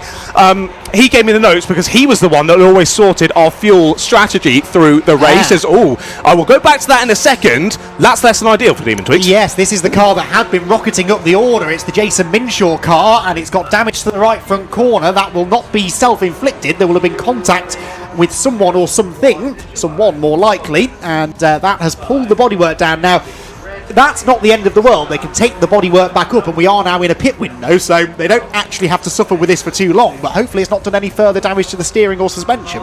Hopefully not. I had seen that was opening up earlier on in the race, so clearly the wind is continuing to push it further and further from where it should be sitting. So we might see, if that continues to get further away, it might get ripped off at some point in this stint. Now this is going to be the decision as to whether Demon Tweaks think it's worth the time changing it over, or whether they just, like you say, put a bit of gaffer tape on and send it back out. I think it's probably going to be the latter, but we shall wait and see. What I was going to highlight with the fuel was that you only need those 2 full churns through a 3-hour race, but that does mean that if there's no safety car across the 3 hours, it will be quite tight on fuel, and you might then see teams trying to fuel save to get to the end of the race, not only to make it to the checkered flag, but also so there's enough weight on board to be within the limits in the rules as well. So only 2 of those 5 stops need to be for fuel, as more things are happening on the screen. Leatech nearly tangling with Axiometrics. I don't think they touched, but they were side by side, and the Leatech car, which is in the hands of Shea Brennan, had to sort of jinx sideways to avoid. There's also a battle going up the back straight at the moment between Clapham North and Track Focused. Abby Eaton is battling away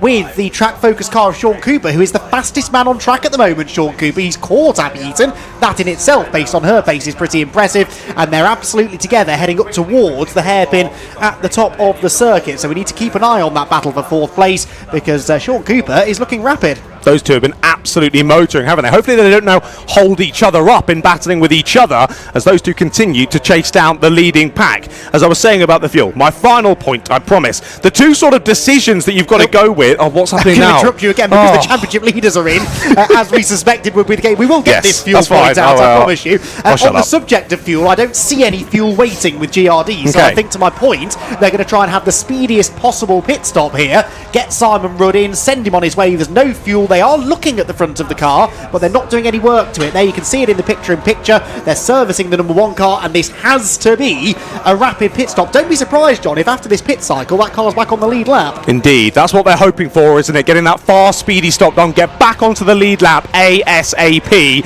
As soon as they do that, they don't need to be worried about the safety car. Actually, at that point, if they get back onto the leading lap, they'll be hoping for a safety car, because that will bring them right back up to the back of the pack. But they are in sketchy waters at the moment, are your championship leaders. We'll keep our eyes on them through this first round of pit stops. But indeed, no fuel for them on that first stop, and that's really where the decision lies. You could either leave that fueling until late, hoping for a safety car, which is exactly what they're looking to do, or you can wait until late, because then fueling under the safety car would gain you lots of time. So there's sort of 2 different opportunities, avenues to go down in terms of strategy in this one, but again can be blown wide open, because as you say, only 2 of the 5 stops need to have fuel. So lots of opportunity for different strategies in this one, and as we saw there, the strategy being played out from your championship leaders. Can it get them back on the lead lap though? That is the question on everyone's lips. Well done. You got the point out. Thanks, mate. Appreciate Proud it. Of you. Only took about 5 laps, but that's the nature of this race, isn't it? It's been breathless from the start till now. We are 33.5 minutes in, and this is the GCI racing car in 6th position. But just ahead of them is that battle for 4th between Clapham North and Track Focus. They're heading down through the corkscrew, I believe. I've lost them. If I know, they're further around the lap. I'm looking at the wrong bit of the track as we have more cars sweeping in. The Sherrodice car is in. And quite a few cars coming in early. The traffic management is going to be key in this race. Again, more cars than we're used to seeing here at Anglesey, and so sometimes you can time your pit stop to try and avoid dealing with a big knot of traffic that you're catching. So a lot goes into the timing of these stops and making sure you execute them as efficiently as you possibly can. Uvio Hoffman's Motorsport lead the way by 2.4 seconds. That gap fairly static between them and their pursuers, Rob Boston Racing with Rare Vinyl. It's then about another 8 seconds or so back to Tropical Rocket Racing in 3rd, who themselves have pulled a gap now over Clapham North and Track Focused, who of course started significantly further behind them on the grid. They make their way down through the final sequence of corners. Now the leaders, John, I don't anticipate in any time soon. We're seeing those, I think, really who find themselves out of position at this stage, just trying to do something different. Yeah, exactly that. Just trying to buck the trend, as you would say, and try and do something different to the teams up near the sharp end, and maybe that'll work out for them. We'll wait and see. But as you would expect, the usual strategy being the one of leaving it as late in the window as possible, and if there's a safety car, you can make up loads of time for doing the pit stop near the end. That's usually what we see from teams where the drivers are pretty level in terms of pace across the team. You'll see that that playing out with them going as long as they can into the window. But the likes of Olympian GRD, as we saw there, Chris.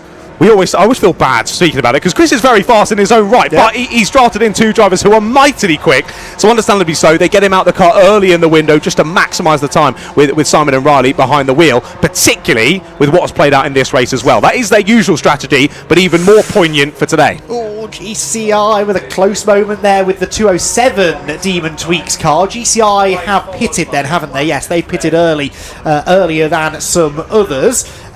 We had... Oh, there was a stop-go penalty for Greenheath. So, so the first pit stop they didn't need to make because they didn't have a puncture when they thought they did. Then, when they were in serving the puncture that wasn't a puncture, they sped in the pit lane and got a stop-go penalty, which is why they've been in 3 times already, because they have now, I believe, served their first mandatory pit stop, but that's a comedy of errors, isn't it? And a real snowball effect that, unfortunately, have knocked them now off the lead lap. Thank you, Jamie, for the update down in the pit lane. We will hear from Jamie at some point today, if we ever have a quieter moment to throw down to him. Maybe at the end of the race might be a good time to schedule in a chat with Jamie, the way this is going. We've got Axiometrics now into the pits as well. So, yeah, a few different strategies in this one. I'm surprised with the amount of teams diving in early on in these stints, comparatively than what we would usually expect. As you say, then Axiometrics are in to complete their first stop of the race. What a shame there. I mean, it always seems to be Greenheath that kind of stuff happens to, doesn't it? It always seems to be Greenheath. I'm so sorry to the guys of the 14. This isn't going to be the race where that win finally happens, but we'll wait and see for the 3 hour at the end of the day as well. We look back to Clapham North here, so this is still Clapham North and track focused, absolutely nose to tail. I had spotted that as they closed up to each other, both teams losing a little bit of time, both about 0.8 of a second off of their overall fastest laps of the race. Now, they're not really battling, they're not going side by side, but a little bit of pace being lost. Now, is that maybe because Clapham North have no slipstream to work with anymore? Not really sure the reasoning. Either way, they're not quite as quick as they were earlier on in this stint, but we still wait for them to come into the pits for their first stops. For the first time in this race as well, that gap between UVO and Rob Bosson has opened up to over 3 seconds. So UVO finding a little bit more time before they will peel in for their first stop of the race as well. Indeed so. Fabulous Randaccio with some pretty fabulous pace in this opening stint. 22 is in. That's the Sunoco Racing Team car of Phil Keane. He's had a solid opening stint. Was running as high as 6th there when he came in. Pit stop affected, of course, with others coming in. As we see on the screen, the fight for 4th position. Abby Eaton versus Sean Cooper, 2 people with British GT experience back in the day. Both of them have raced in the GT4 category in British GT over the years.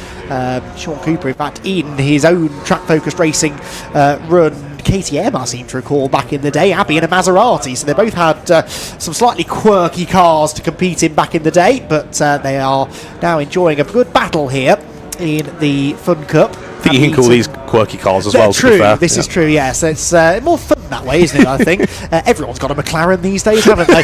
Abby Eaton, though, I think acclimatising nicely to the Fun Cup, and she was always a feisty racer. Remember, she came out of the world of one-mate racing in Mazda MX-5s, and I sort of feel that this would suit her a little bit, this quite feisty style of racing we have in the Fun Cup. As you've seen, they may be endurance races, but they don't often feel like endurance races.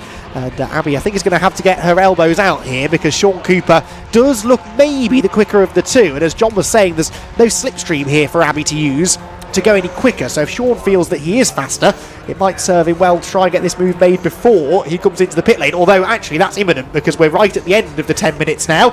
So we are going to see a real flurry of activity into the pit lane over the next minute or two. Indeed, we will. Yeah, we've got plenty of people in the box. We've got Mr. Peter Shearer with us in the box as well. He's just pointing out that the driver about to hop in for Tropical Rocket Racing, Josh Phelps, having a little cuddle with his mechanic before they headed out. I think just the final preparations ready for the stint. And the mechanic, as Peter was gesturing, was a little bit smaller than him. It was a nice big bear hug for the mechanic, I think, before Josh gets ready to head out on track. Well, his teammate Neo has done a great job in this first stint of the race, hasn't he? Really impressive, and that team up in the overall top 3 at the moment, as we see your picture-in-picture. Lee Tech there getting their stop done as well, I believe that was, as they head back out onto the circuit. And now that pit lane getting a little bit busier as second place pits, Rob Boston Racing, are in. Yes, there was just enough time for the leader to go through before the 10 minutes were up, and you're allowed to do that, but he will have to come in next time by, probably. Second place, though, as you say, is in, the 169. They're right at the pit exit end of the pit lane. We're not seeing it on the screen, but I can tell you there's no fuel going into that car.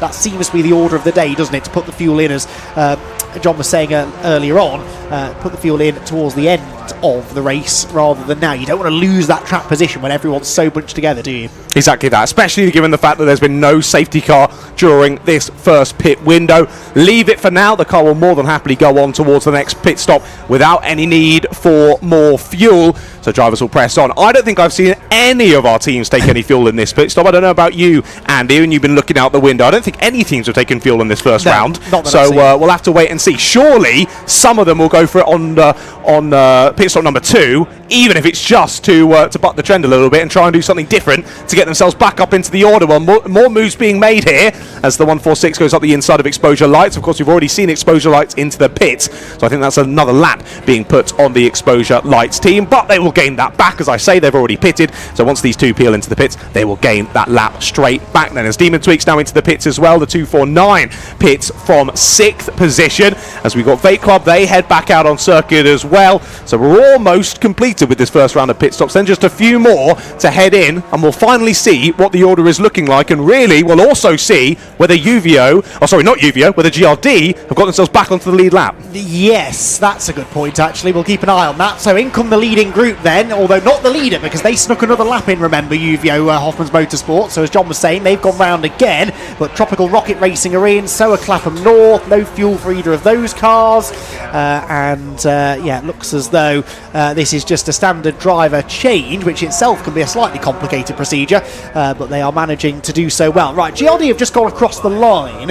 Where are they in relation to the Uvio car? I think they're still behind, aren't they? Looking out of the window, yes, because the Uvio car...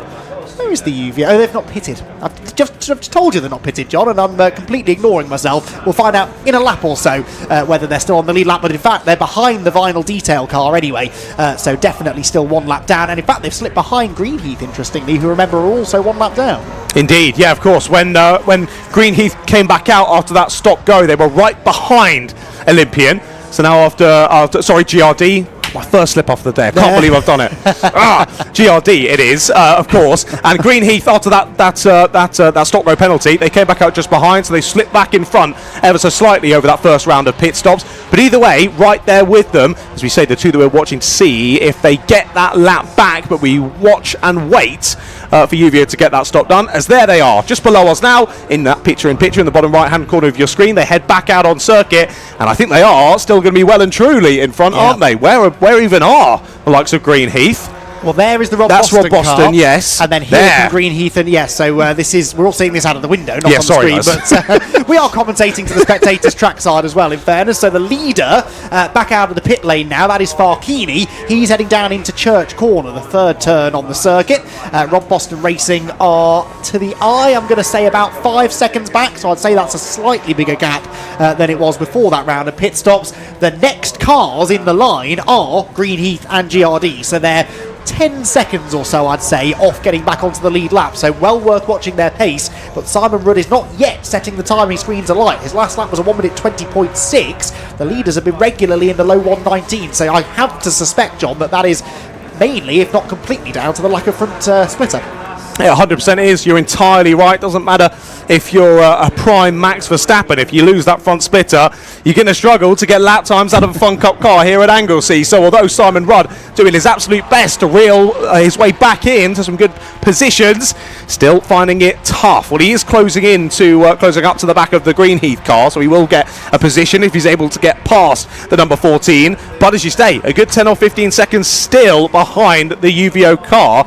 And as we mentioned already so many times, if if safety car comes out now. Who was that? That was the PLR UVO car getting in all sorts of sideways. That was Neil Plimmer going wide all over the grass out of Church. Did he lose any front bodywork? Yes, there's no front splitter on that car now. This is the danger here, isn't it? If you go off, this is not a Silverstone where you've got acres of tarmac runoff area.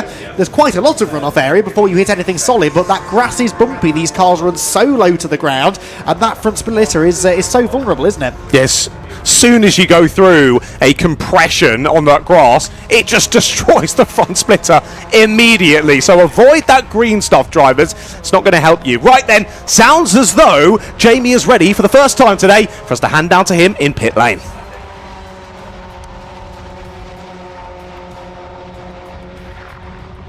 Well, let's hear from him now then, shall we? Jamie, I believe, is poised and ready to go. Jamie, who have you got for us?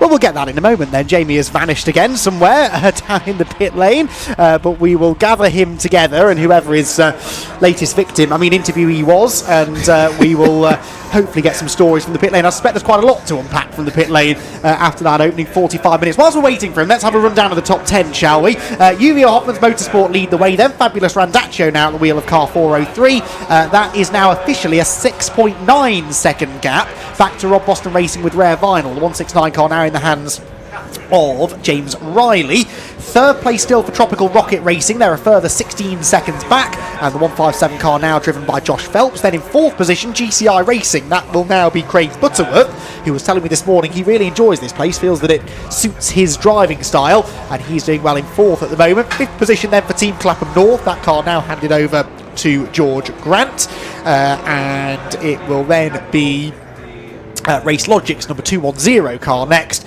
That is David Denyer at the wheel. That's sixth position. Seventh place, number 49, Track Focus. So they've dropped down slightly in that pit cycle.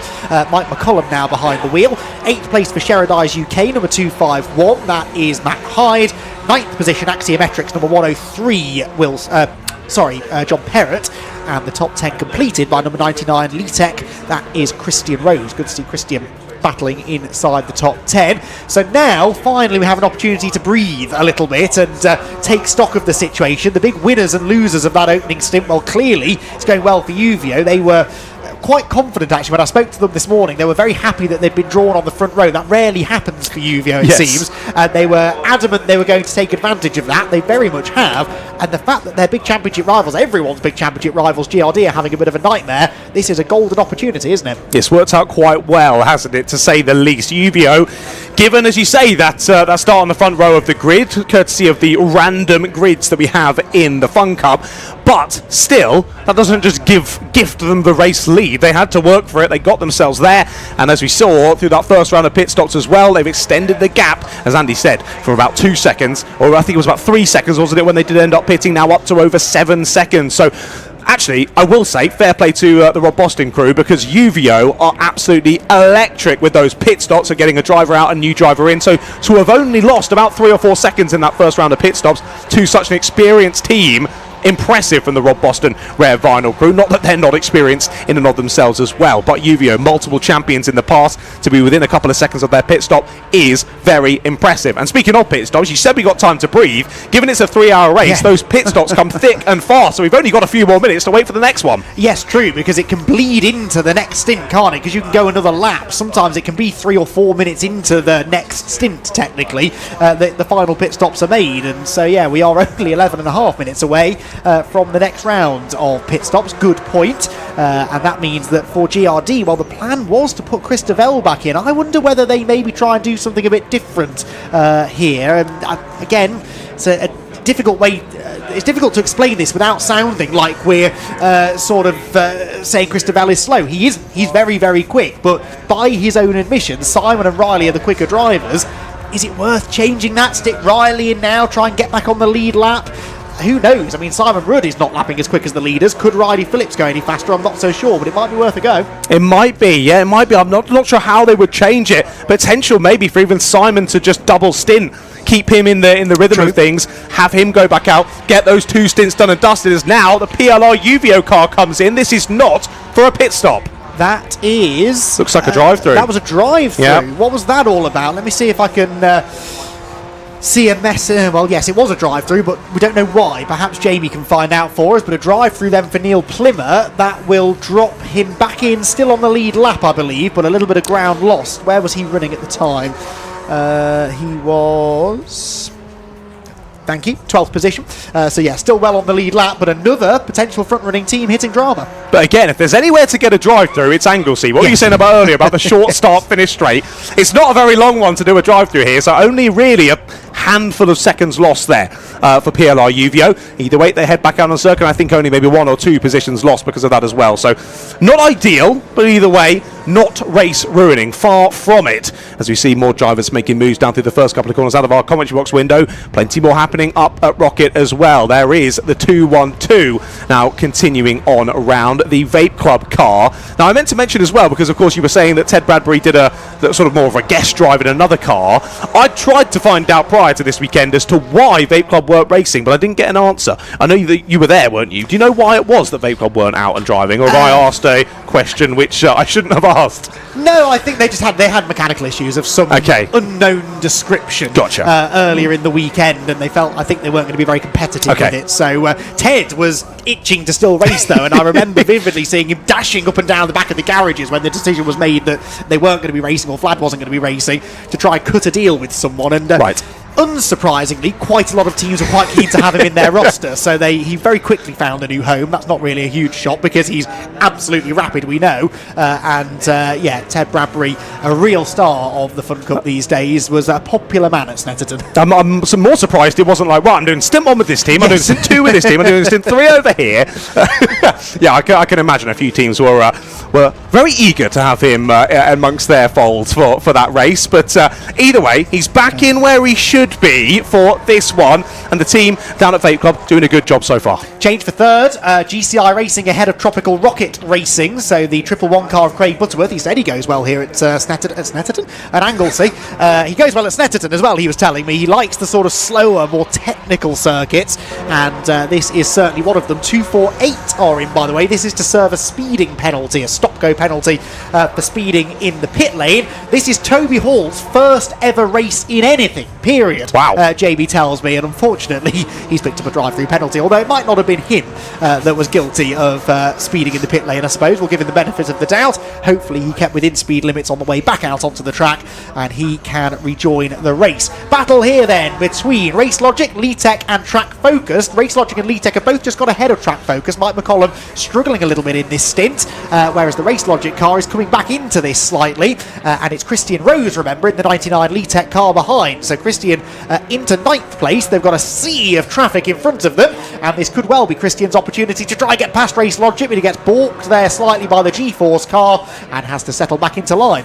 Indeed, as the 99 then chucks up the inside through the right-hander. Yeah, good to see Gary back out behind the wheel for G-Force as well, and good to have Graham Winton alongside him as well, really properly making it a G-Force team, with one of them being Gary and one of them being Graham. So there you go, the G-Force out there continue on round, and it was nice to have a chat with Gary beforehand as well, and he was saying that here on Thursday doing some testing and of course getting up to speed, still finding pace out there is Gary, and he said he turned up to the circuit and it was raining sideways. He was so nervous to get out there, but actually he said it was the best thing he's ever done, because he did 2 hours in the car in awful conditions, got used to it, properly sliding around underneath him, getting that confidence back as well, and now I said, well, it's going to be dry all day today I think, so you should be flying, and for the moment seems like he's having lots of fun. A few of the leaders just finding their way past him at the moment as they find a bit more time, but the Leatech car looking very feisty in this stint. Yeah, Christian Rose, remember, is a very handy driver himself. He is a champion in Fun Cup, remember, only a handful of years ago. So Christian Rose, he may well run the championship these days,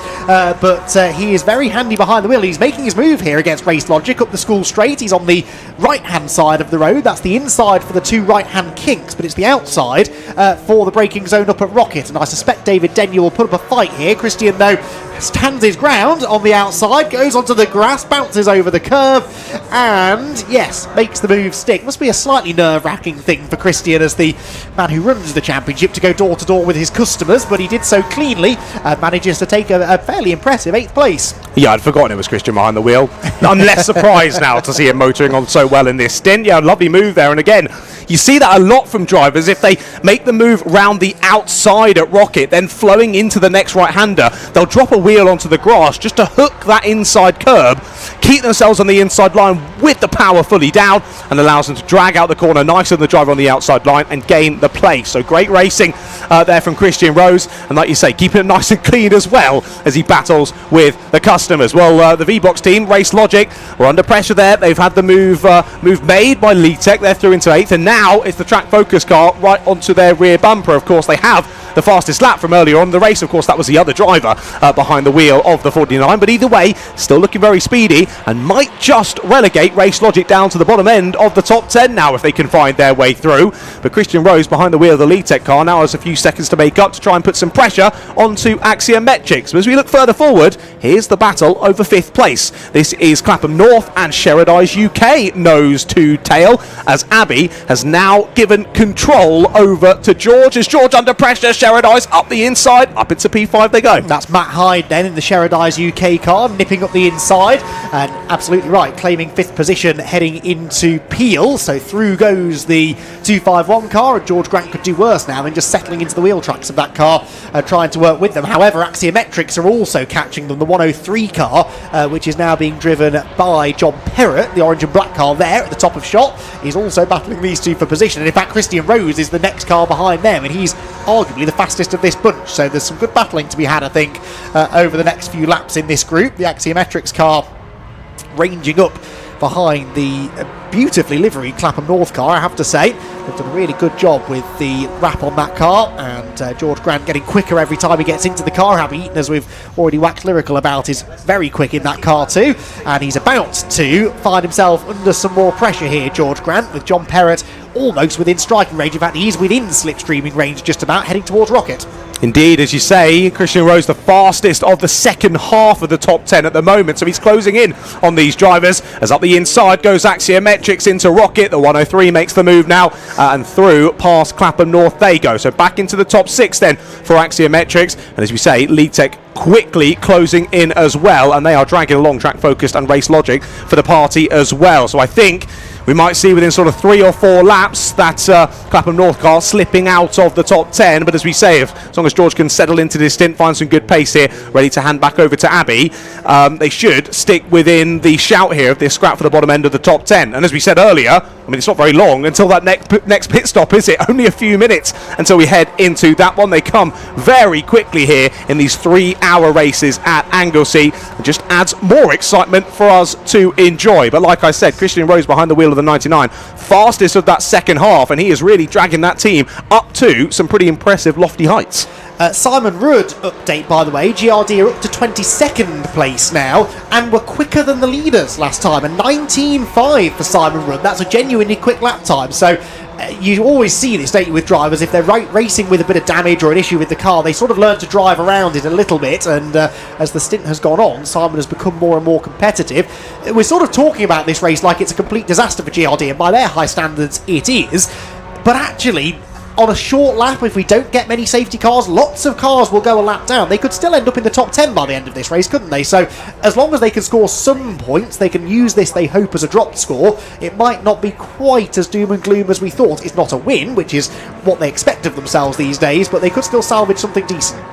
Exactly. I think the fact that they expect to come into a race where they know they're starting last and they still expect for a potential victory just shows that their expectations for themselves are rather high, but that's backed up by their impressive performances not only from this season but from previous seasons as well. Of course, back-to-back champions. You don't often say that in the Fun Cup, and that's exactly what GRD have done. Of course, looking for it again this season, leading the championship heading into rounds 3 and 4 here at Anglesey, but this could just throw the cat amongst the pigeons with this slightly off-colour result for team number 1.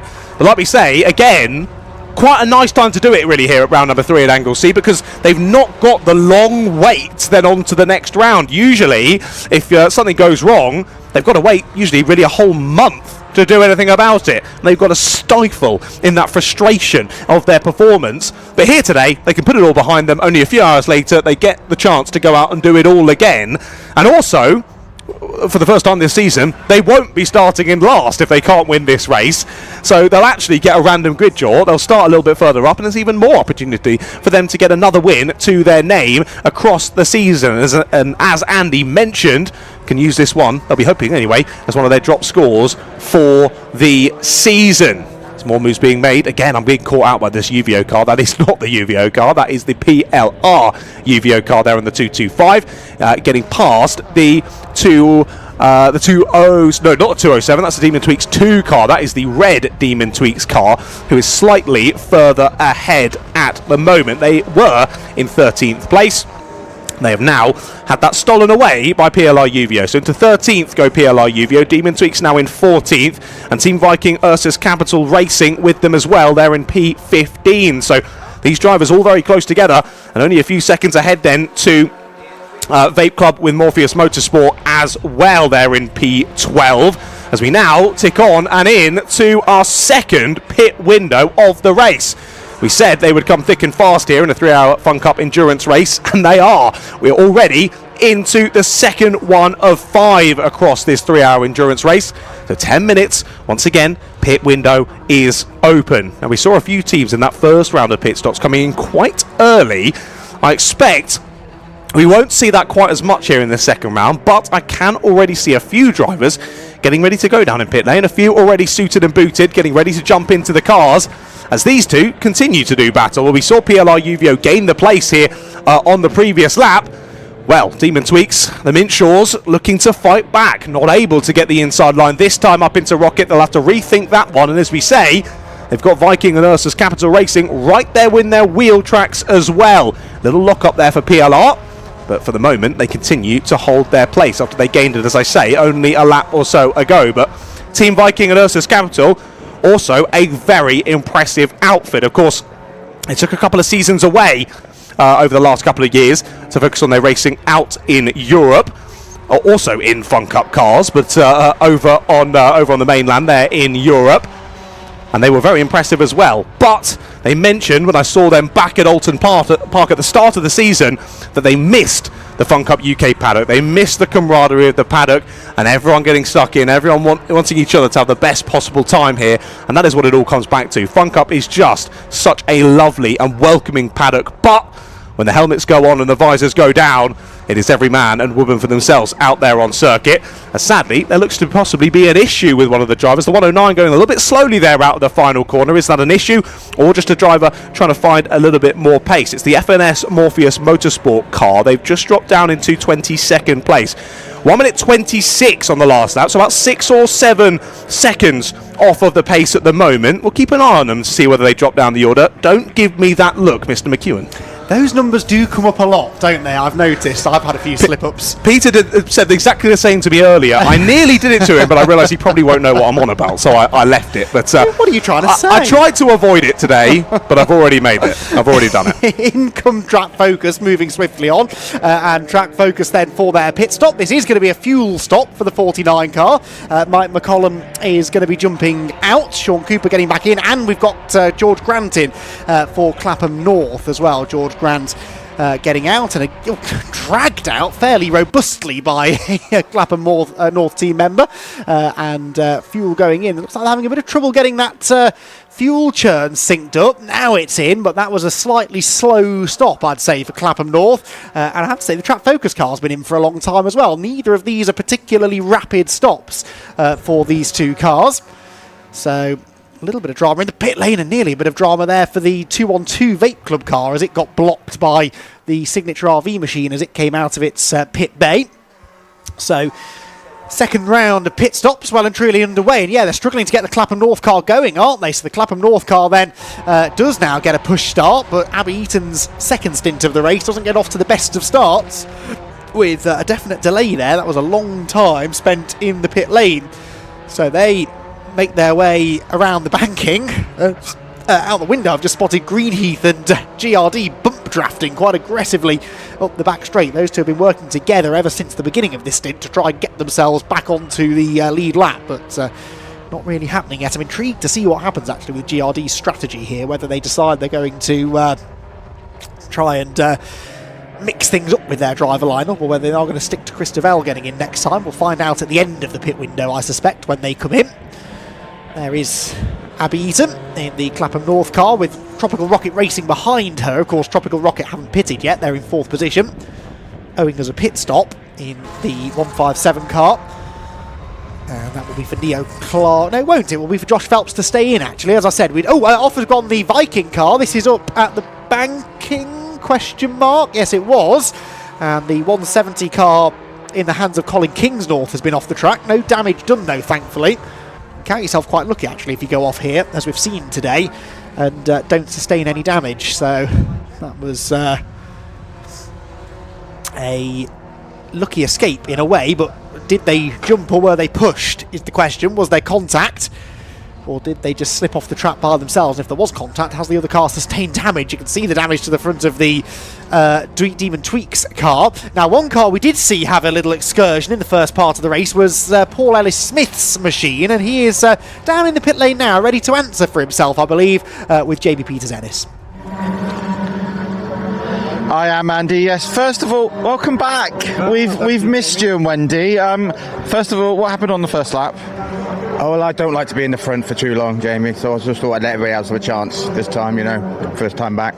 Just pulled over, let them past. How have you found being back? Because last time you were here, we were on a different tyre. I mean, how have you found the Hancocks? Oh, they're amazing. They sort of they let you slide a bit more, but they don't snap as much. I think they're really a good solid tyre for this racing. And Wendy's out now. Fabulous to see her back behind the wheel. Yeah, Wendy put 8 laps in yesterday, and she was still faster than the rest of us, so we've got some work to do. And plan for are you going to come back and do some more, or is it just a one-off at the moment? It's a one-off for the minute, and you never know, maybe next season, the season after, when we, if anybody wants to sponsor us. All right, well, it's great to have you, Victor, and Wendy back, so good luck for the rest of the race. Thank you very much, Jamie. Take it easy. Thank you, mate. That's at Paul Ellis Smith. Right, let's have a pop down and have a chat with, if I can find him, Toby Hall, because Toby is in his... here he is. Let's have a quick word with Toby. Because, ladies and gents, this man has just completed his first stint in anything. Congratulations. How did you find that? Well, it was all good until my pit limiter has broken. So I got a penalty, a stop and go. And I didn't know what the stop and go was for. So I came in and served my stop and go and then sped again because my pit limiter's broken. Now we found out the pit limiter's broken. We're going to go back to a gear and rev. So yeah, no, it's going all right. It's just keeping my nose clean, and yeah, it's busy and very competitive. So yeah. And you got Avery Baker with you. I mean, he's raced a lot of historic cars sort of around Goodwood. The similarity of rear wheel drive, and that's where it ends. Has he managed to sort of give you any hints and tips? Because these are probably moving around just like his old Cooper Climax. Yeah, definitely. I think it's a real momentum game, isn't it? And he sort of the little bit of racing I've done is in, well, not racing, but track days, is in Caterhams with a bit more power. And you can sort of, the power can get you out of trouble. And he's sort of saying it's all about momentum and carrying speed, because as soon as you start scrubbing speed in these things, you soon lose time. So yeah, no, he's been helpful, but it's a real learning thing for me. So yeah. And the great thing is you get to do it all again later. Yeah, it's brilliant. The amount of time you get is phenomenal. So yeah, really good. All right, well, welcome to the party, and go and get yourself some water before you get to go out again. Thanks, Toby. That's Toby Hall from the 248 JPR for hire car. But for now, it's back to Andy McKeown, and welcome back to John Ratcliffe. We've missed you, mate. Yes, he is back, actually. There you go, John. Jamie's been missing you. Someone had to. I jest, of Thanks, course. mate. I jest. Appreciate that. No, we do. You're an invaluable source of Fun Cup knowledge, actually, because you, unlike me, have actually raced these things, and you keep telling me how much fun it is to get out there and drive on. In fact, Jamie's the only member of our commentary team who hasn't... I'm the only member of our commentary team who haven't driven a Fun Cup car. Jamie has, as he's mentioned once or twice over the years. Maybe I should get out there. They do look like good fun, I've got to say. You need to, at some point, mate. They are great. But I mean, I don't know if I'm the one to go to in terms of driver knowledge. I led a race once and then I chucked it in the gravel. So well, I wasn't going to mention that. You brought that up yourself, John. I was just going to mention the leading. I mean, every time I come back to the Fun Cup paddock, I get stick for it, so I best bring it up myself, hadn't I? But there we go. No one has taken to the skies yet in this race, so that's definitely one positive to look to in this one. But as we say, coming to the end now, almost, of the second pit window of the race then. And again, in this stint, despite having two different drivers behind the wheel, that gap that we saw out of the pits between our top two has stayed pretty much the same again. So despite having the different drivers in, like I say, very similar on pace. So interested to see when the drivers hop back in or different drivers shift around again for this next stint. Do we see that gap change once more? But then looking back to third place, the gap to Tropical Rocket now, over 30 seconds. A huge gap has opened up, a chasm at the sharp end. And like you mentioned, it will probably only be 2 or 3 pit stops until we start to see a lot of the field going a lap down. It's not uncommon to only have 3 or 4 cars left on the lead lap by the end of these races. Now, again, that's when we've had a smaller grid, so this might not be quite the same. But to the point I was making about that, GRD are now into the top 10. They're 9th position. So yes, they're a lap down. I assume they're still a lap down. Actually, we haven't checked that since the most recent round of pit stops. But if they're not a lap down, they're near enough a lap down. And yet they're still running inside the top 10. A quick check out of the window tells me that yes, they are still a lap down. The leader is halfway up the school straight, and GRD are heading into Church Corner. So we've got fewer than 10 cars on the lead lap already, John, and that sort of proves the point as to how dominant the UVO car is. They and the Rob Boston car very much the class of the field at the moment. Seems as though Greenheath trying to give a helping hand though as they push them up the back straight. So very much NASCAR strategy, that isn't it? Up towards Rocket once more. The push from Greenheath. Now usually the only worry about that is sitting so close to another car can often make your car then overheat. But given the wind today, given that the air temp's not that high,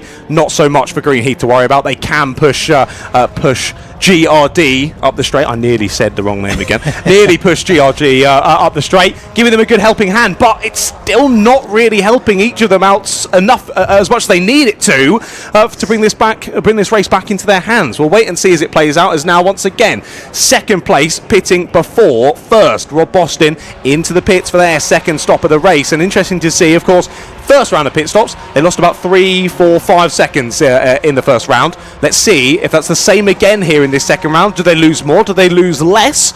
Let's wait and see.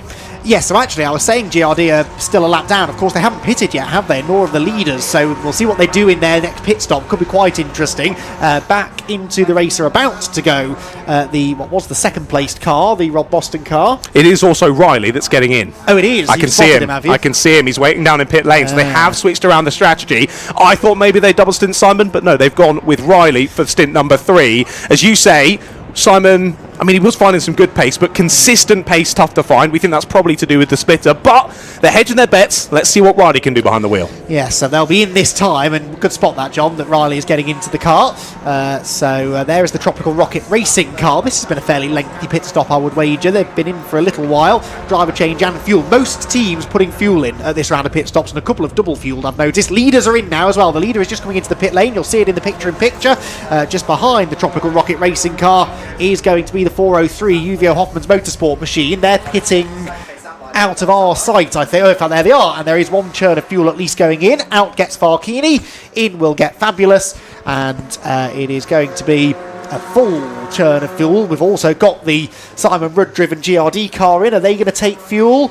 They are not. So this is the strategy then. Get Riley Phillips in at a quick pit stop. If they get out in front of the UVO car here, they've got themselves back on the lead lap. UVO are about to go. It's going to be very touch and go, but just about by a length or so. GRD beat the UVO car out, and they're back on the lead lap. I know that wasn't for position, but that could be hugely, hugely significant. That is huge, isn't it? Absolutely massive there for Team GRD to get Riley out ahead of UVO, and they have done it. Well, the only job now for Riley is, obviously to find as much pace as possible, but also to keep UVO behind. Weirdly enough for them, they've got a UVO in front of them them and a UVO behind them now, which is that's going to be something seen in Riley Phillips' nightmares, isn't it? That double UVO. Well, there you go. Thankfully for him, he's got the Team Viking Nurses Capital car, at least between one of them and himself. But like we say, of course, in a lot of racing, you'll see when a car is a lap down or is about to go a lap down, you'll see a blue flag come out to tell them, move out the way, the race leader's coming through.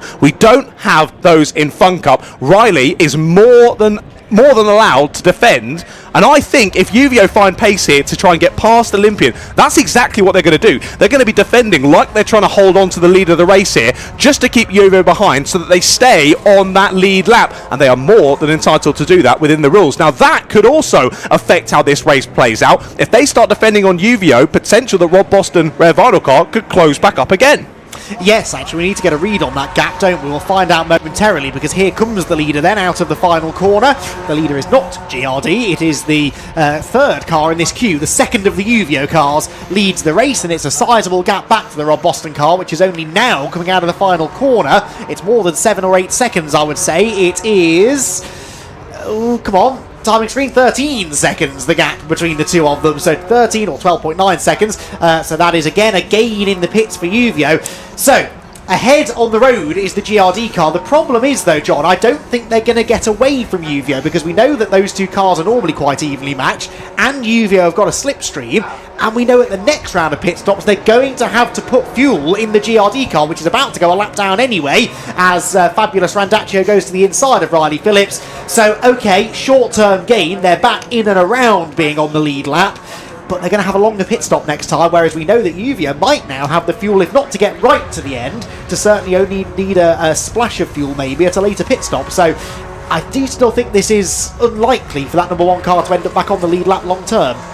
I agree. I'm surprised that Riley wasn't a bit more aggressive in his defence there up into Rocket, but clearly, well, I mean, Riley is a much faster driver than me. Clearly, he knows more than I in the position he's sitting in at the moment, not being too worried in UVO being the ones to lead, because, of course, there's also the benefit in the fact of he knows that UVO will be a fast car, and it doesn't have a destroyed front splitter, so there might be some use in sitting behind and using the slipstream as well. But like we say, it only takes safety car to come out, and it totally ruins their race. So let's see how this one plays out. Interesting to keep an eye on as those two behind continue to battle as well.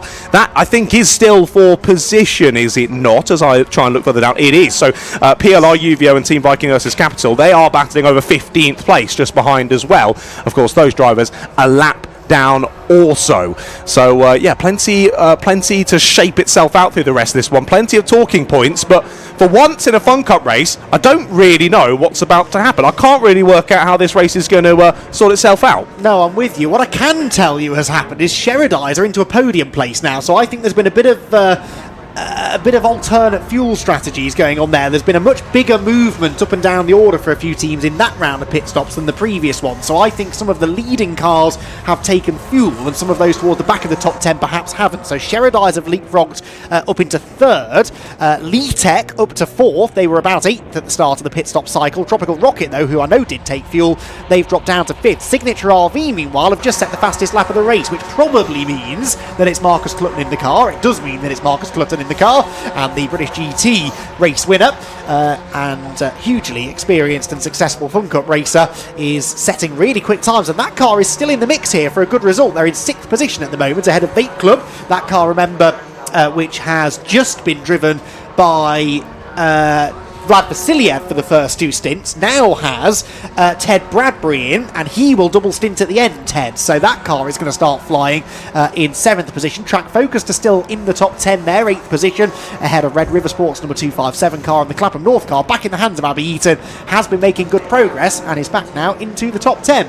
Well, we're singing the praises of the pace of Signature RV, but they've just got themselves a 10-second stop-go penalty for an unsafe release from that pit stop. So, although they're very speedy out there on circuit, they're going to be losing quite a lot of that time, and probably a bit more, having to come back in again for a penalty. So a shame there. Unsafe release in the pit lane. Of course, teams wanting to get the drivers in and out and back out on circuit as quickly as possible, but you've got to make sure it is a safe release back into the line of traffic down the pit lane, and clearly that didn't happen for the 557. I think the same penalty coming through for the 103 as well. They are slightly further down the order, the axiometric, so they're down in 21st place at the moment. Last time we saw them out on circuit, they were in, what was it, 6th. So have they maybe already served that stop go and that's why they dropped further down, or have more issues occurred and now they're going to drop even further down courtesy of that penalty?